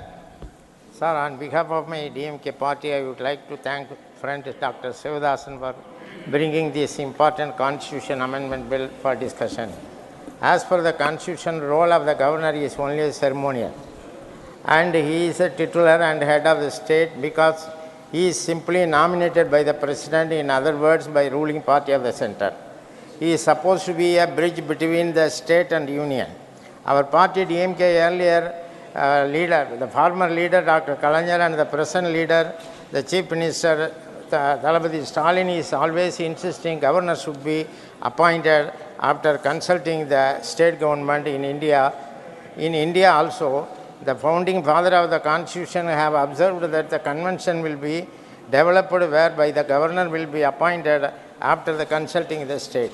The role of the governor is very limited and is bound by the advice of the cabinet, which has been reiterated by the judicial decisions umpteen times. The governor of Tamil Nadu is overstepping his authority and his publicity criticizing the state government and cabinet decision. Sir, the chief minister has mandate of the people and is elected chief executive of the state. When our state government took the matter is not giving the assent to the bill, the sitting over the bills by the governor. The Supreme Court expressed serious concern over the delay by the governor on giving assent to the bills passed by the state assemblies. When he returned these bills by the state assemblies, after the observation of the Supreme Court in a special session, all these bills were passed by Tamil Nadu State Assembly. During the special session, our Chief Minister accused the governor and insulting the Assembly and the people of the state by returning the bills, adding to the governor of Tamil Nadu returned the bills without stating any reason. Once the bill resent to the governor, it is like money bill. Honourable and member, has please no conclude. option but give his assent. but he acted with an ulterior motive by sending all these bills to the president. It is very unfortunate that the governor is preventing elected state government from implementing the various schemes and programs through the legislative Honourable proposals. This issue, Governor ex officio Chancellor of State Universities, is also be reviewed. In this connection, our State Honourable Assembly member, has I'll have passed to a move bill on. to I'm make sorry. a Chief Minister I'll as have the to move on. Chancellor, but the Governor has not given assent to the bill. Because of that, functioning of the university is affected. Last sentence, and the please. students, We'll have to conclude. students are not able We'll to have to conclude. get a degree certificate as convocation program is not being Thank you, Honourable finalized. Member. I'm moving Many on. I'm moving demonstration on. and signature I'm moving on. campaign were Honourable held on Member. state and Tamil Nadu. Honourable Member, I'm moving Recall on. the Thank governor, you. but the union Shri government Ajay is not Pratap taking Singh. any act. Honourable Shri Ajay Pratap Singh. I'm sorry. Nothing else is going on record, Honourable Member. Thank you. I'm sorry. Time has run out. Honourable Shri Ajay Pratap Singh, 6 minutes. धन्यवाद उपसभापति महोदय। माननीय शिवदासन जी द्वारा जो संशोधन विधेयक यहाँ पर प्रस्तुत हुआ है, उस विधेयक के विपक्ष में बोलने के लिए मैं खड़ा हुआ हूँ। विपक्ष में इसलिए बोल रहा हूँ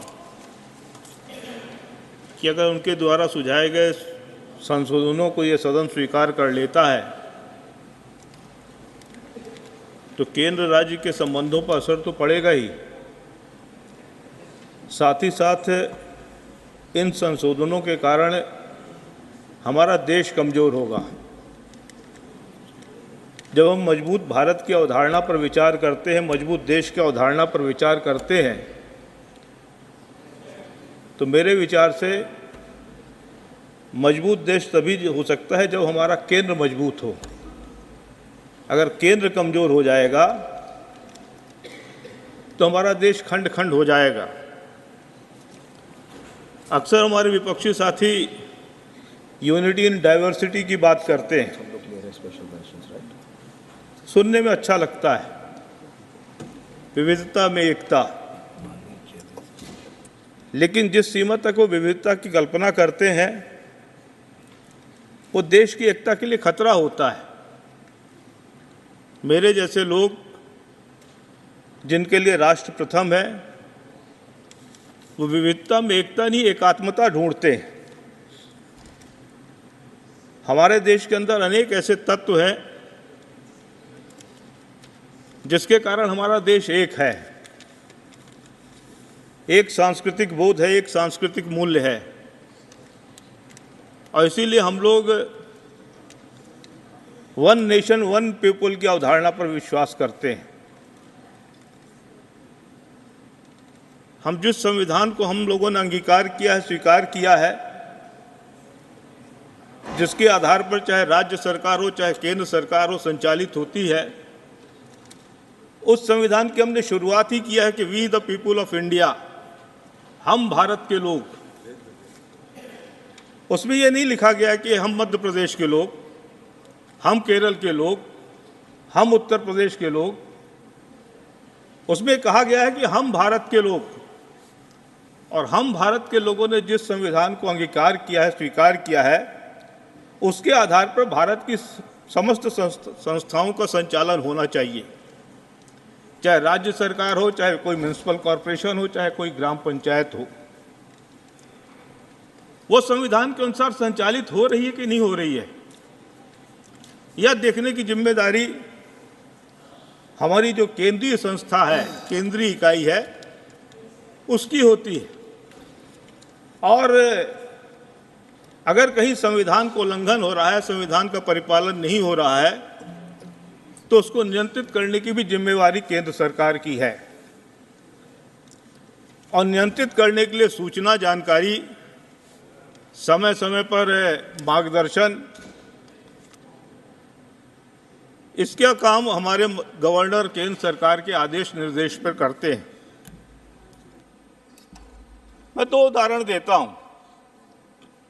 कि गवर्नर की भूमिका कितनी महत्वपूर्ण है। हमारे जनरल साहब ने अभी जम्मू कश्मीर का उदाहरण दिया है।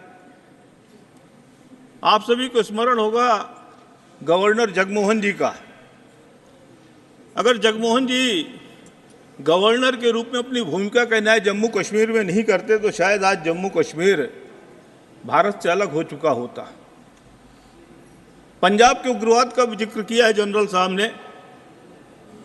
पंजाब के हालात बेकाबू हो गए थे।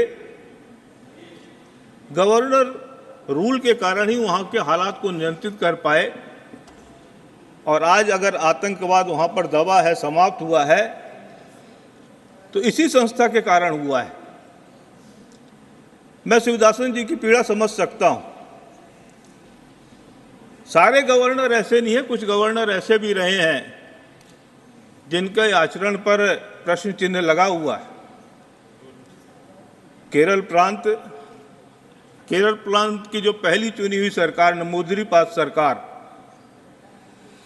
उसको उनके पड़ोसियों ने भंग किया, पंडित नेहरू ने भंग किया। और धारा 356 के उपयोग की अगर हम बात करें तो सर्वाधिक उसका दुरुपयोग जो किया है वो कांग्रेस पार्टी ने किया है। पूर्व प्रधानमंत्री स्वर्गीय श्रीमती इंदिरा गांधी जी ने किया। 51 बार धारा 356 को उन्होंने प्रयोग किया है। उसमें बहुत सारे अप्रिय प्रयोग हैं और जिसके कारण गवर्नर के प्रति एक वितृष्णा सी राजनीतिज्ञों में पैदा हुई है।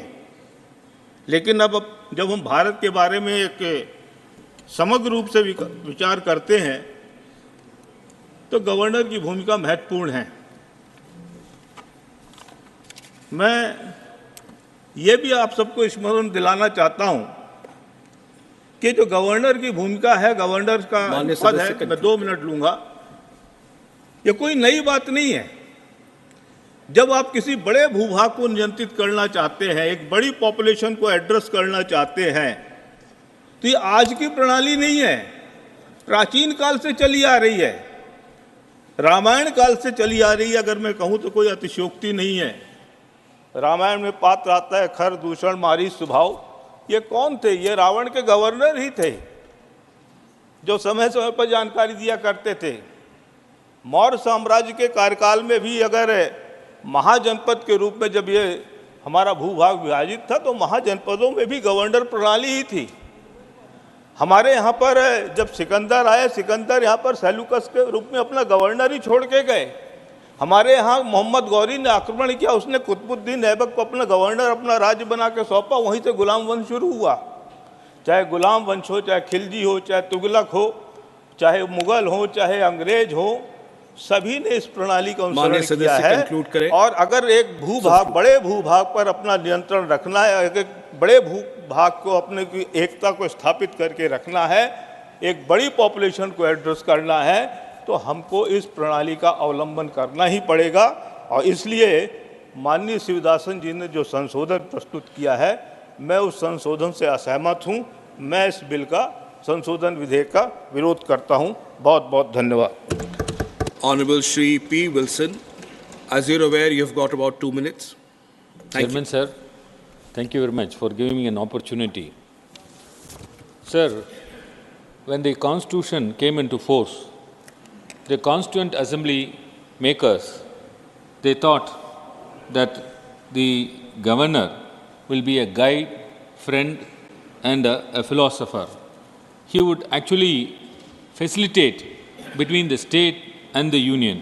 That was the impression the Constituent Assembly people thought, that these functions can be entrusted with the governor. Therefore, the governor was given the functions of executive powers, that is, to carry out the business in his name, and legislative powers, that is, to give assent to the bills, and judicial powers, that is, to grant remissions. But, sir, though the governor is given these powers, the actual head, the de facto head of the government is the chief minister. The governor, who is the unelected head, is only a figurehead and is a de jure head. But today what is happening? He has to act in accordance with the Constitution. He has to act under the aid and advice of the Council of Ministers. If you see how the governors are functioning throughout India, including that of Tamil Nadu, Kerala, Andhra Pradesh, then even I would say Karnataka and West Bengal, they are completely ignoring the aid and advice of the Council of Ministers. They think that they are a super constitutional authority. They sit over the bills, they don't give assent to the bills, they sit over the files, they don't even act on the files or under the recommendations given by the Council of Ministers.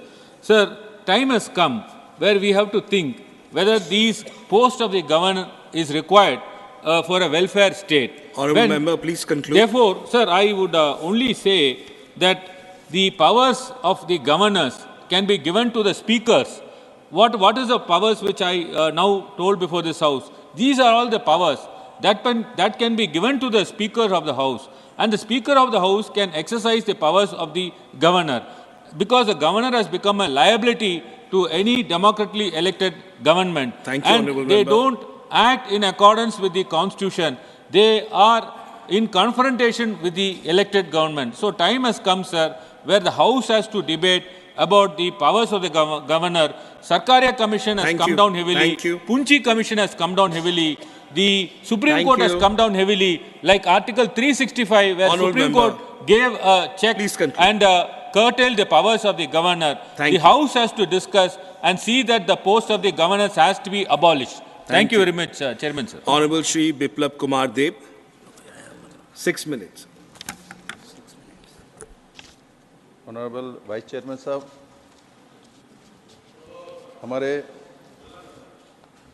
Doctor V शिवदेशान जी ने जो amendment भी लाया है, मैं उसका विरोध इसलिए करता हूं क्योंकि ये फेडरल सिस्टम के खिलाफ उठाने वाला कदम है। सबसे ज़्यादा फेडरल सिस्टम की बात इस तरफ से आजकल आते हैं। मैं सभी आपके जो स्टेट में मुख्यमंत्री है, मैं फेडरल सिस्टम को शक्तिशाली बनाइए, तो फेडरल सिस्टम को शक्तिशाली बनाने के लिए जो चेन है वो गवर्नर है केंद्र सरकार के साथ। राज्यों को अकेला सरकार चलाने के लिए नहीं दिया जा सकता है क्योंकि राज्य के पास डिफेंस नहीं होता, राज्य के पास एक्सटर्नल अफेयर्स नहीं होता। ऐसे बहुत सारे डिपार्टमेंट है जो कि केंद्र सरकार के पास है। इसलिए राज्य सरकार को और केंद्र सरकार के बीच एक चेन होना चाहिए। उस चेन का जो मूल व्यक्ति है वो गवर्नर होता है। गवर्नर के ऊपर कितना खर्चा होता है, कितना नहीं होता, वो मैं उस पर नहीं जाऊंगा। साथ ही साथ मैं मेरे मित्र को बताना चाहता हूँ, मैं जब त्रिपुरा में मुख्यमंत्री बना 2018 में, 25 साल वहाँ कम्युनिस्ट के आप लोगों का सरकार थी और मुझे मौका मिला वहाँ काम करने की। और मुझे उस समय सुनाई देता था पूरे देश भर में कम्युनिस्ट के मित्रों ने जो त्रिपुरा में गोल्डन इरा चल रहा है। मुख्यमंत्री बनने के बाद मुझे लगता है गोल्डन इरा चल रहा है, बहुत कुछ मिलेगा। फाइनेंस में पूछा तो 13,000 करोड़ की हमारे घाटती थी जो इंटरेस्ट देना पड़ता था। इधर तो पूरे देश में प्रचार हुआ था, गोल्डन इरा चल रहा था, पूरी दुनिया में उस चीफ मिनिस्टर का प्रचार किया जा रहा था जो 20 साल के मुख्यमंत्री लगातार रहे, हिस्ट्री कर रहा था। तो मुझे बहुत उत्साह था कुछ तो मिलेगा।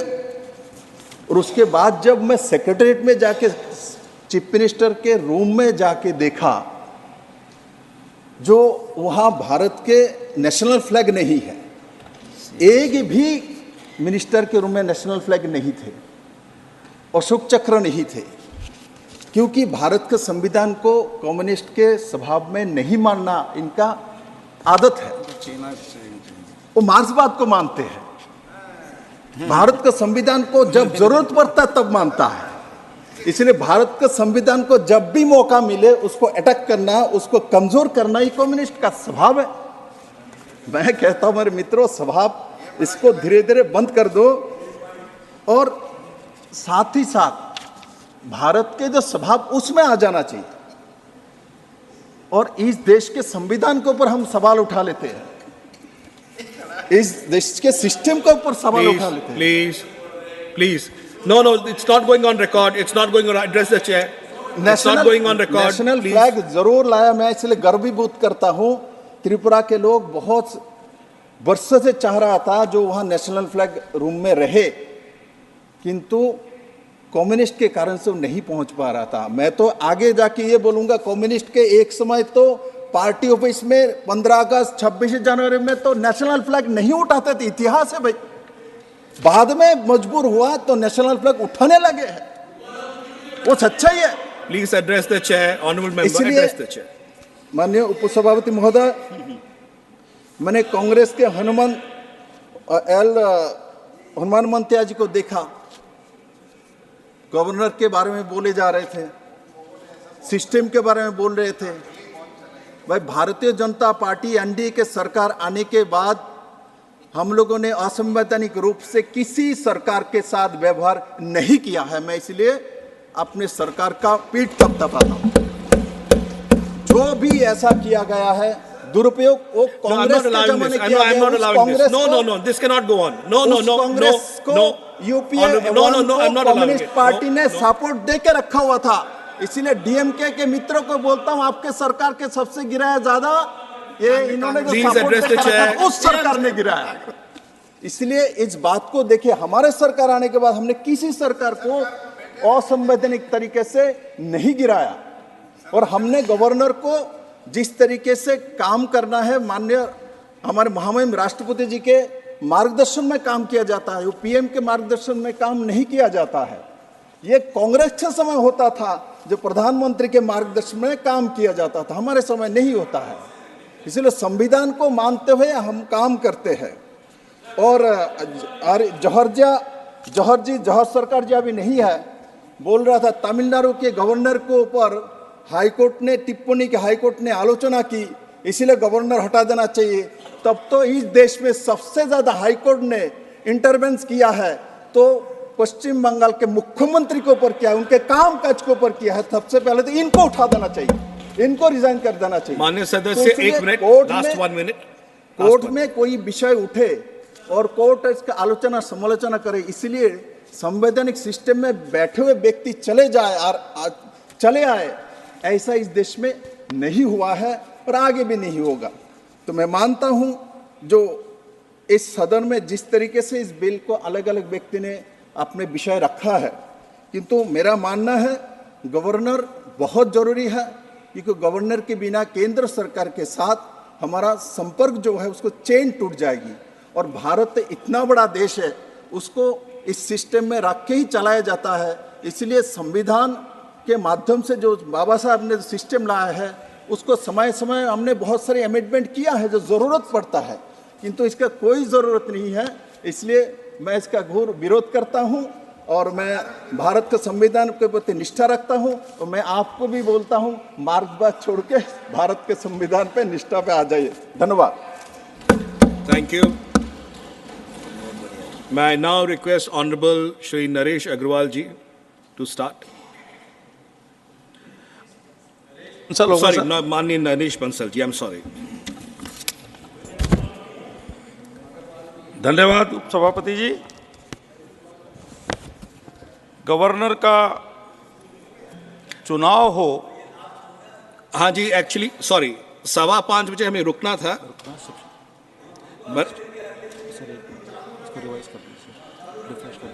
नहीं, अभी रोका है, हम अभी रोका है। 1 सेकेंड। माननीय नरेश जी, अगली बार जब नेक्स्ट आपका प्राइवेट मेंबर्स बिल आएगा तब आप शुरू करेंगे अपना स्पीच। 5:15 बज चुके हैं। माननीय चेयरमैन साहब का आदेश था कि अभी स्पेशल मेंशंस लिए जाएंगे, तो अगले सेशन पे जब अगले दिन पे जब शुरू होगा तब आप करिए। कांग्रेस को गाली अभी permanent list of special mention Miss Indu Bala Goswami ji, honourable Goswami ji, demand for stoppage of Vande Bharat train at Pathankot railway station. Not present? Special mention, please. Microphone. Yes, please. Please start. My subject is demand for stoppage of 22439 22440 Vande Bharat train at Pathankot railway station. माननीय rail मंत्री जी के समक्ष वंदे Bharat train संख्या 22439/22440 Pathankot cantt railway station पर ठहराव के संबंध में निवेदन करना चाहती हूँ। वंदे भारत दिल्ली से कटरा आते और जाते पठानकोट से गुजरती है, किंतु इस स्टेशन पर ठहराव नहीं है। यह बहुत महत्वपूर्ण रूट है जिसमें Pathankot cantt railway station Punjab, Himachal Pradesh के जिला चंबा व कांगड़ा के लोगों के लिए एकमात्र ब्रॉड गेज रेलवे लाइन है। साल भर भारी संख्या में लोग मां वैष्णो देवी की यात्रा के लिए जम्मू जाते हैं।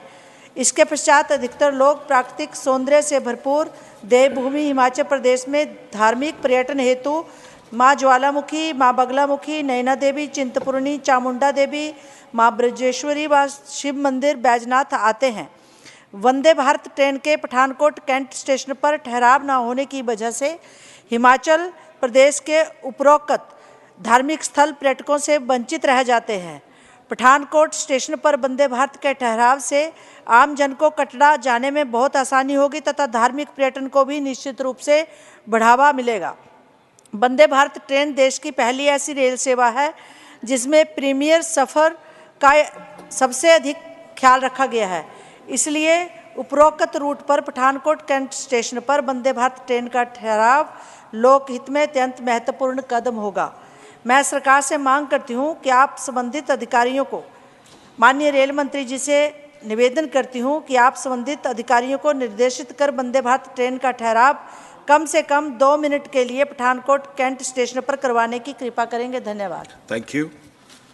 Shri M. Mohammad Abdullah ji, request to allow the hyper or hypopigmented vitiligo persons to join Indian Army. Thank you, Vice Chairman, sir.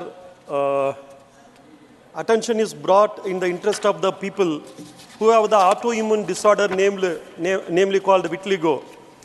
Vitiligo is an acquired depigmentation disorder of great concern affecting 1 to 4% of the world population.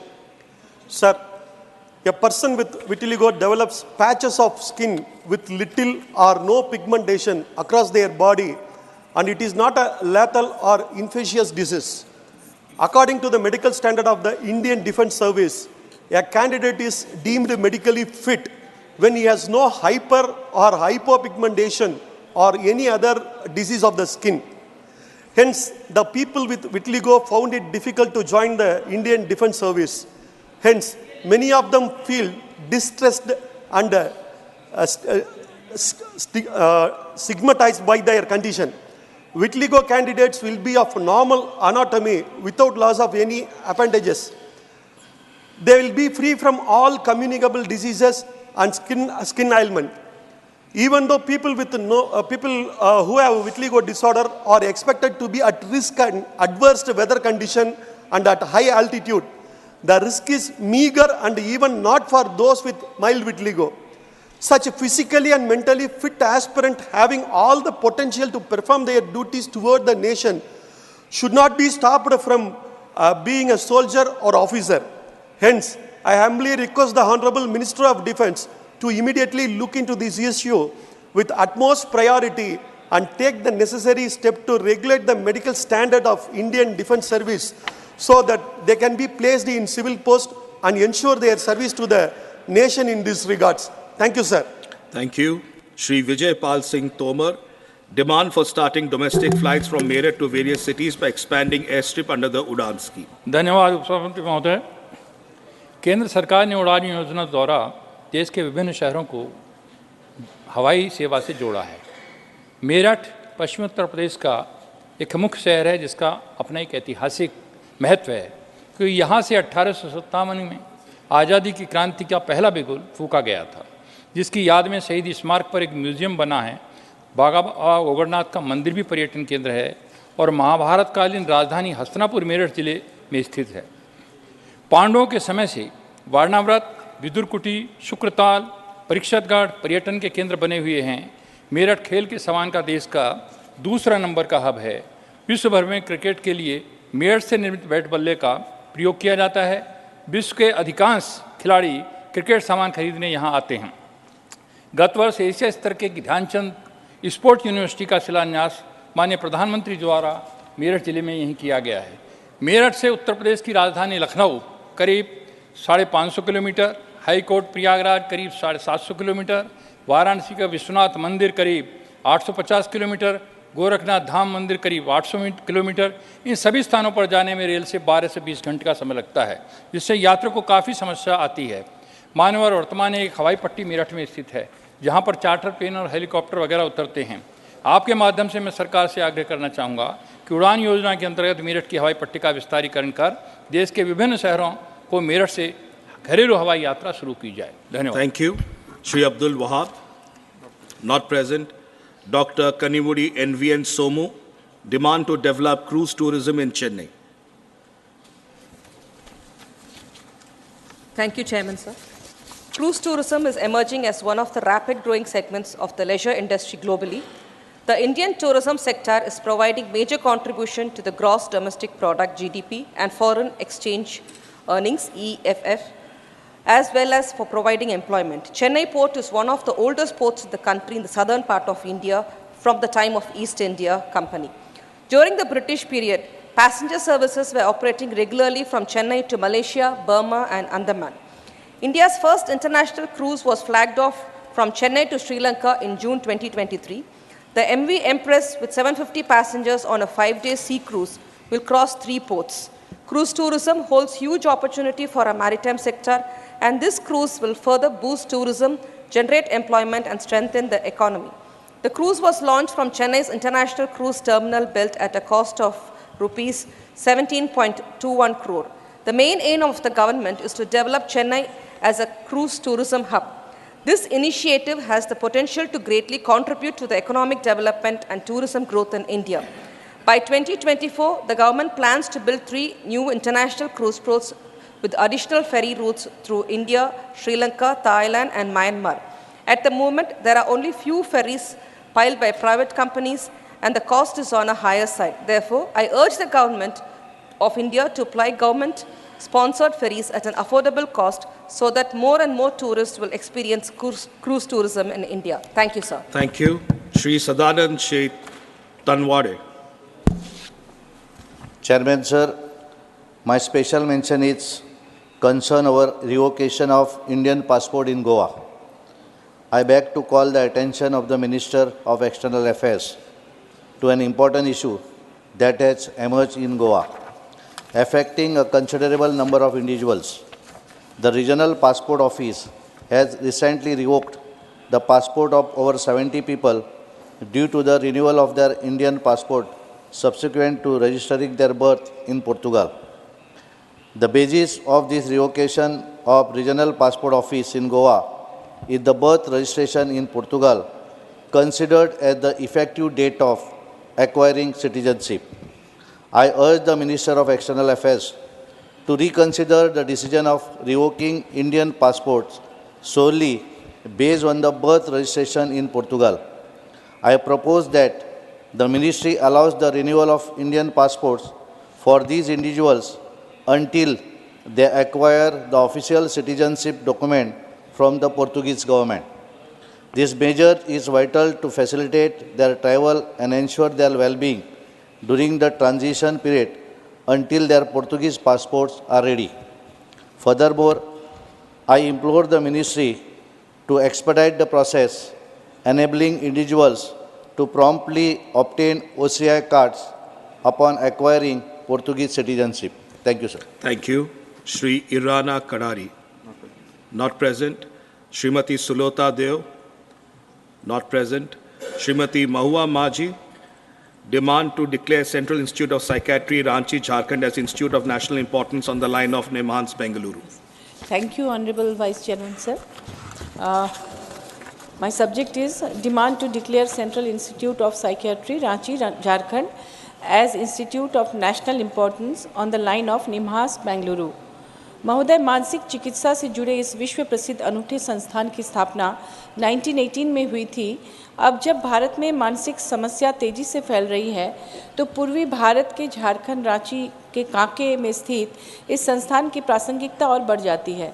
मानसिक समस्या के कारण 2012 से 2030 के बीच 1.03 trillion अमेरिकी dollar की आर्थिक क्षति का अनुमान है। लांसेट की 2021 की रिपोर्ट के अनुसार हर 7वां भारतीय किसी न किसी प्रकार के मनोविकार का शिकार है। आज आर्थिक सामाजिक तनाव, बेहतर जीवन प्रत्याशा और अवसाद के कारण migration, anxiety disorder, bipolar disorder, schizophrenia, Alzheimer, dementia इत्यादि जैसी मानसिक बीमारियां या मनोविकार हो रहे हैं। बढ़ती जनसंख्या को देखते हुए लोगों को इससे बचाने और इसके समुचित इलाज के लिए अच्छे मनोचिकित्सा संस्थानों का होना बहुत ज़रूरी है।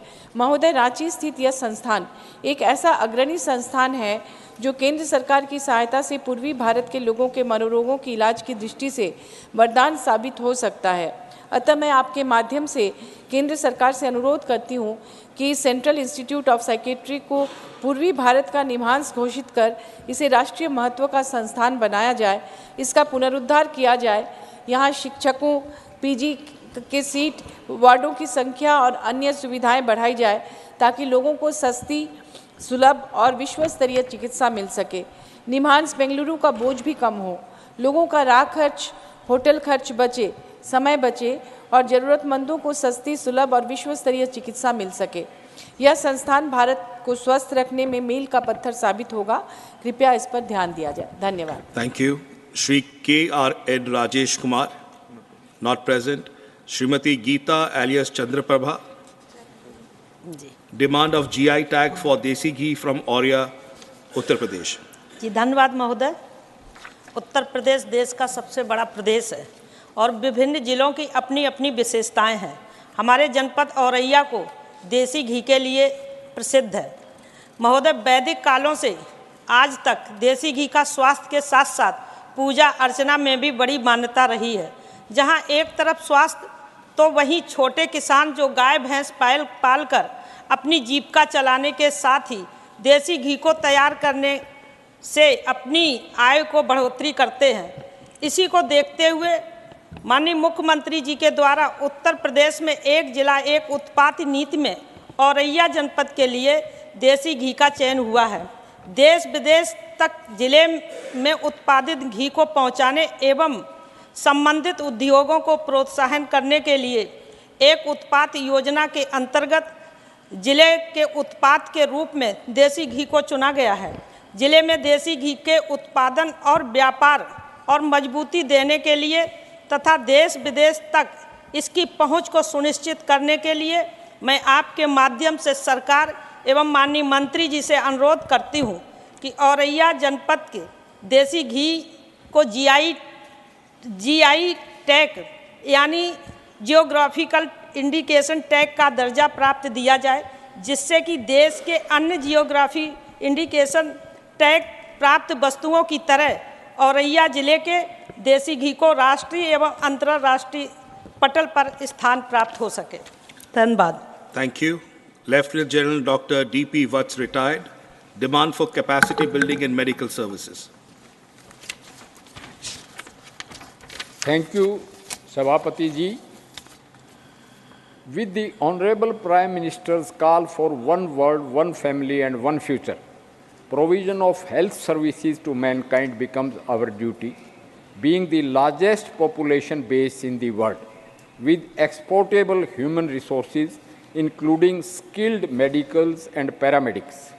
There is a huge demand for such professionals all over the world. Skilled manpower earns and brings massive foreign exchange and simultaneously get employment opportunities.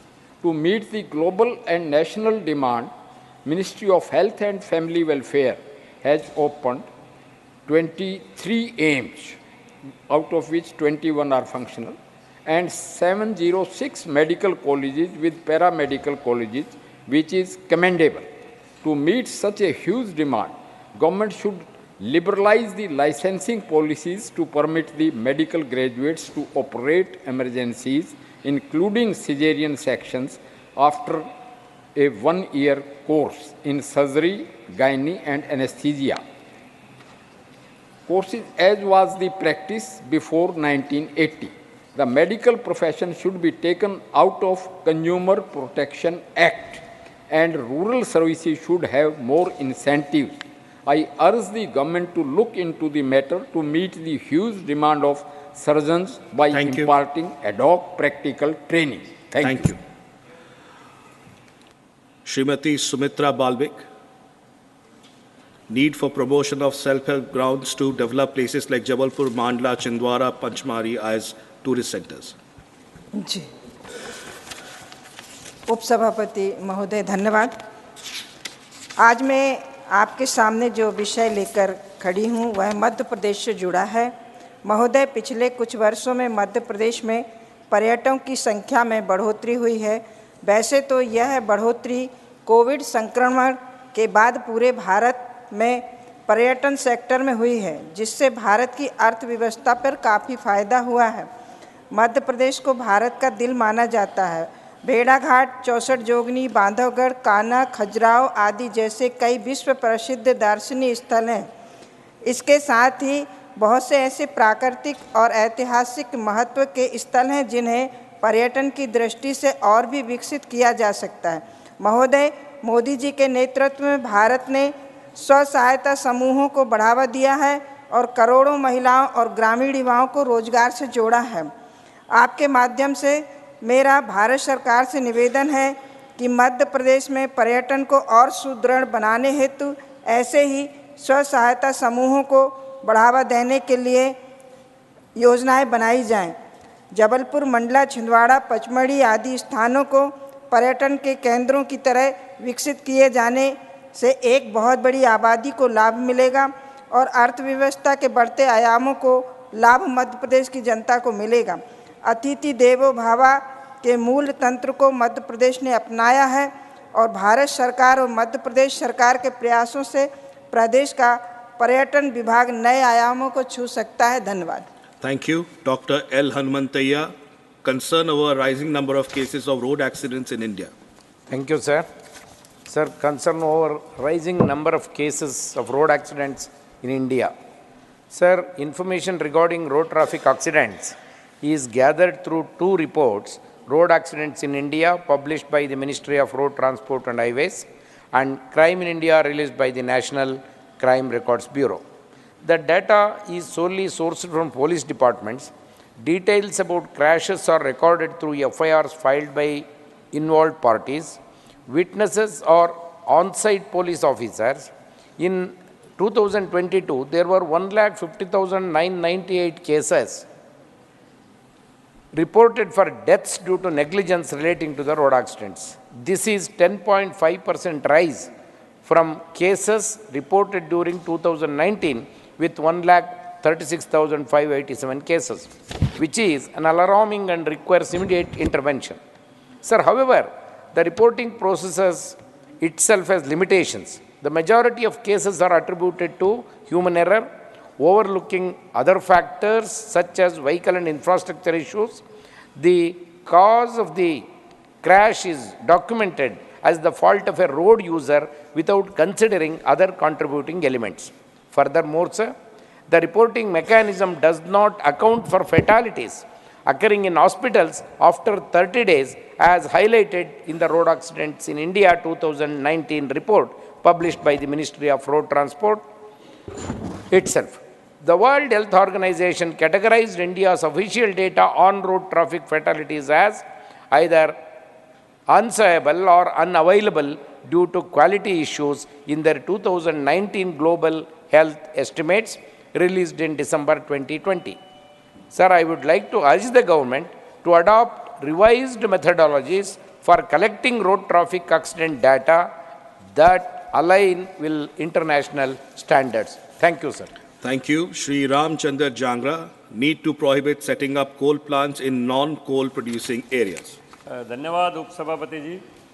महोदय, बढ़ता हुआ वायु प्रदूषण इन दिनों पूरी मानवता, पशु पक्षी सबके लिए गंभीर खतरा एवं चुनौती है। महोदय, वायु प्रदूषण के लिए वैसे तो बहुत से कारण हैं, लेकिन इनमें सबसे बड़ा घटक कोयला आधारित बिजली संयंत्र है। महोदय, एक समय था जब लोड फैक्टर के मध्य में बिजली संयंत्र लगाया जाता था, जैसे बठिंडा और पानीपत लगे, ताकि चारों तरफ बिजली की आपूर्ति हो सके। लेकिन पूरे देश में ग्रिड सिस्टम के विस्तार के बाद इसकी आवश्यकता नहीं थी, क्योंकि कहीं से भी बिजली संयंत्र को ग्रिड से जोड़कर बिजली को उपयुक्त जगह पहुंचाया जा सकता था। महोदय, जिन प्रदेशों में कोयला खदानें हैं वहाँ भूमि भी सस्ती है तथा जंगलों की भी बहुतायत है। इसके अतिरिक्त उन प्रदेशों में वर्षा भी भरपूर होती है। लेकिन इसके बाद भी हरियाणा जैसे कोयला खदानों से सुदूर प्रदेशों में जो एनटीपीसी, सीएलपीसी, झाड़ली झज्जर में और खेदड़ हिसार में दूरदर्शितापूर्ण फैसले लेकर प्लांट लगाए गए, यही प्लांट कोयला खदान वाले क्षेत्रों में आधी कीमत पर लगाए जा सकते थे तथा कोयले की ढुलाई पर जो खर्च आने से बिजली की लागत बढ़ती है वह भी ग्रिड के माध्यम से चौथाई लागत से भी कम में बिजली लाई जा सकती थी। कोयले से भरी गाड़ियां हजारों किलोमीटर कोयले की धूल छोड़ती हुई जाती हैं तथा डीजल इंजनों से जो प्रदूषण होता है उसका अंदाजा लगाया जा सकता है। महोदय, मेरा आपके माध्यम से सरकार से आग्रह है कि भविष्य में कोयला आधारित बिजली संयंत्रों को गैर कोयला उत्पादन राज्यों में मंजूरी ना दी जाए तथा जो पहले ऐसे संयंत्र लगे हैं उनकी विस्थापना की योजना भी बनाई जाए। धन्यवाद। Thank you. Shri Biplab Kumar Deb, demand to start instrument landing system at MBBA Airport, Agartala. महोदय, मैं आपके माध्यम से केंद्रीय नागरिक उड्डयन मंत्रालय को त्रिपुरा से संबंधित एक महत्वपूर्ण विषय से अवगत कराना चाहता हूँ। MBB हवाई अड्डा अगरतला एक इंस्ट्रूमेंट फ्लाइट रूल्स IFR हवाई अड्डा है, जहां विमान के पहुंचने, उतरने और उड़ान भरने के नेविगेशनल इश्यू सहायता और उपकरण लैंडिंग सहायता के माध्यम से निर्देशित किया जाता है।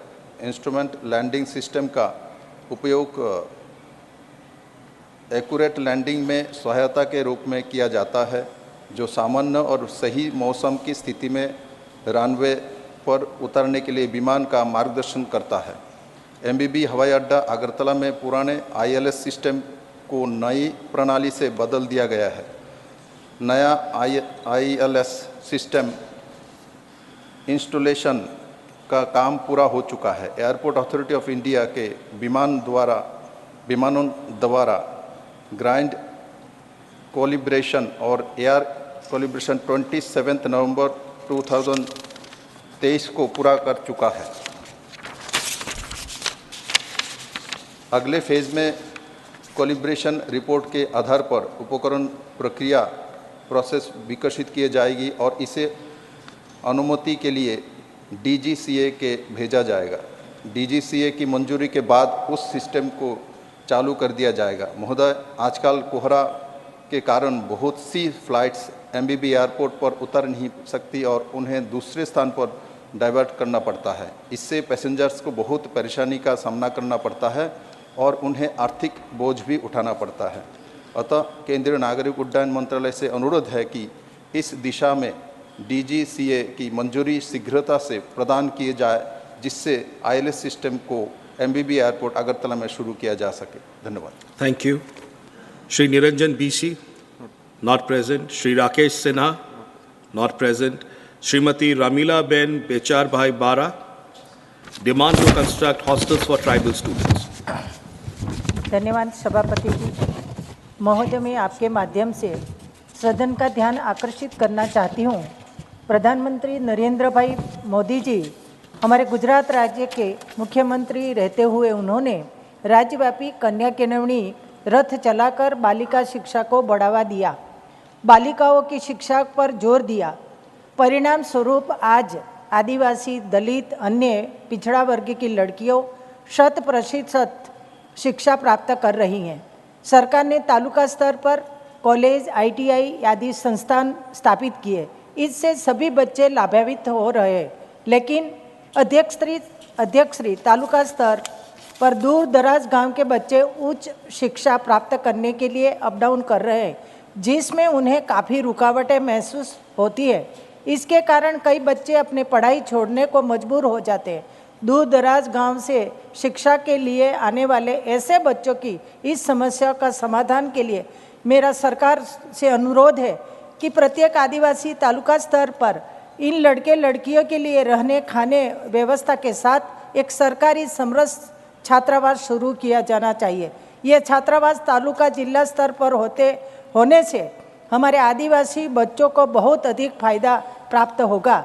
सभापति, यह आवागमन व्यवस्था से विद्यार्थियों को समय के साथ साथ आर्थिक परेशानियों का भी सामना करना पड़ता है। माता पिता गरीब होने से कुछ बेटे बेटियों को बीच में अध्ययन यात्रा बंद करना पड़ती है। मेरा अनुरोध है, इस समस्या के निराकरण हेतु छात्रावास का निर्माण शीघ्र करवाना अति उचित होगा। धन्यवाद। Thank you. Shri Satish Chandra Dubey, not present. The House stands adjourned to meet at 11 a.m. on Monday, the 11th December 2023.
जगत के सभी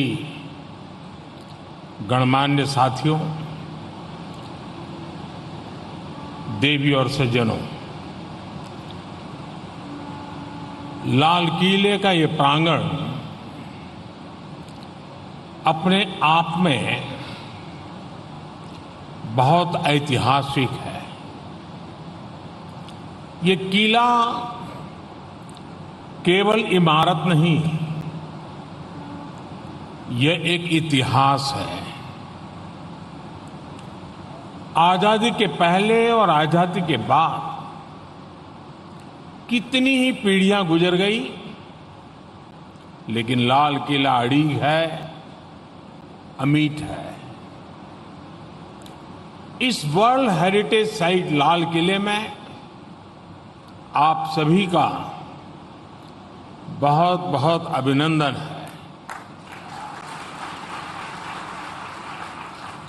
साथियों, हर राष्ट्र के पास उसके अपने प्रतीक होते हैं जो विश्व को उसके अतीत से और उसके मूल्यों से परिचित करवाते हैं। और इन प्रतीकों को गढ़ने का काम राष्ट्र की कला, संस्कृति और वास्तु का होता है। राजधानी दिल्ली तो ऐसे ही कितने प्रतीकों का केंद्र है जिनमें हमें भारतीय वास्तु की भव्यता के दर्शन होते हैं। इसलिए दिल्ली में आयोजित हो रहे India art, architecture and design Biennale कई आयोजन कई मायनों में खास है।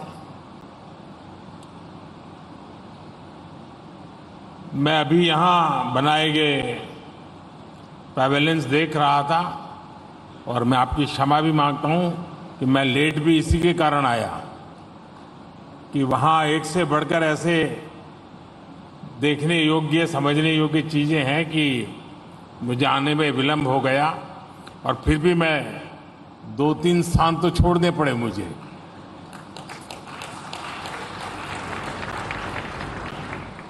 इन पैवेलियंस में कलर्स भी है, क्रिएटिविटी भी है, इसमें कल्चर भी है और कम्युनिटी कनेक्ट भी है। मैं इस सफल शुरुआत के लिए संस्कृति मंत्रालय, उसके सभी अधिकारी, इसमें प्रतिभाग कर रहे सभी देशों को और आप सभी को बधाई देता हूं। हमारे यहां कहा जाता है कि किताब जो है वो दुनिया देखने की एक छोटी सी विंडो के रूप में शुरुआत करता है। मुझे लगता है कला मानव मन के भीतर की यात्रा का महामार्ग है। साथियों, भारत हजारों वर्ष पुराना राष्ट्र है। एक समय था जब दुनिया में भारत की आर्थिक समृद्धि के किस्से कहे जाते थे। आज भी भारत की संस्कृति, हमारी प्राचीन धरोहरें पूरी दुनिया के पर्यटकों को आकर्षित करती है। आज देश विरासत पर गर्व, इस भावना लेकर अपने उस गौरव को फिर से आगे बढ़ा रहा है। आज आर्ट और आर्किटेक्चर से जुड़े हर क्षेत्र में आत्मगौरव की भावना से काम हो रहा है। चाहे केदारनाथ और काशी जैसे हमारे सांस्कृतिक केंद्रों का विकास हो, महाकाल महालोक जैसे पुनर्निर्माण हो, या आजादी के अमृत काल में भारत सांस्कृतिक समृद्धि के नए आयाम गढ़ रहा है, इसके लिए ठोस प्रयास कर रहा है। भारत में हो रहा ये बिएनाले इस दिशा में एक और शानदार कदम है। इसके पहले हमने देखा है, यहां दिल्ली में ही इंटरनेशनल म्यूजियम एक्सपो हुआ था। अगस्त में फेस्टिवल ऑफ लाइब्रेरीज का आयोजन भी किया गया था। इन कार्यक्रमों के जरिए हमारा प्रयास है कि भारत में ग्लोबल कल्चरल इनिशिएटिव को संस्थागत बनाया जाए, उसको इंस्टीट्यूशनलाइज किया जाए, एक आधुनिक व्यवस्था बनाई जाए। हम चाहते हैं कि Venice, Sao Paulo, Singapore, Sydney, Sharjah जैसे बिएनाले और दुबई, लंदन जैसे आर्ट फेयर्स की तरह दुनिया में भारत के आयोजनों की भी बड़ी पहचान बने।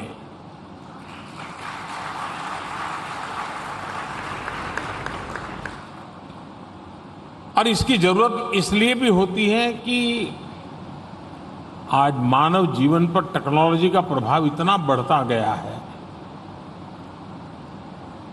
और कोई भी दूर का जो देखता है वो नहीं चाहेगा कि उसका समाज रोबोट हो जाए। हमें रोबोट तैयार नहीं करने, हमने इंसान बनाने हैं। और उसके लिए संवेदनाएं चाहिए, उर्मी चाहिए, सद्भावना चाहिए, उमंग चाहिए, उत्साह चाहिए, आशा निराशा के बीच जीने के तरीके चाहिए। ये सारी चीजें कला और संस्कृति के माध्यम से पैदा होती हैं।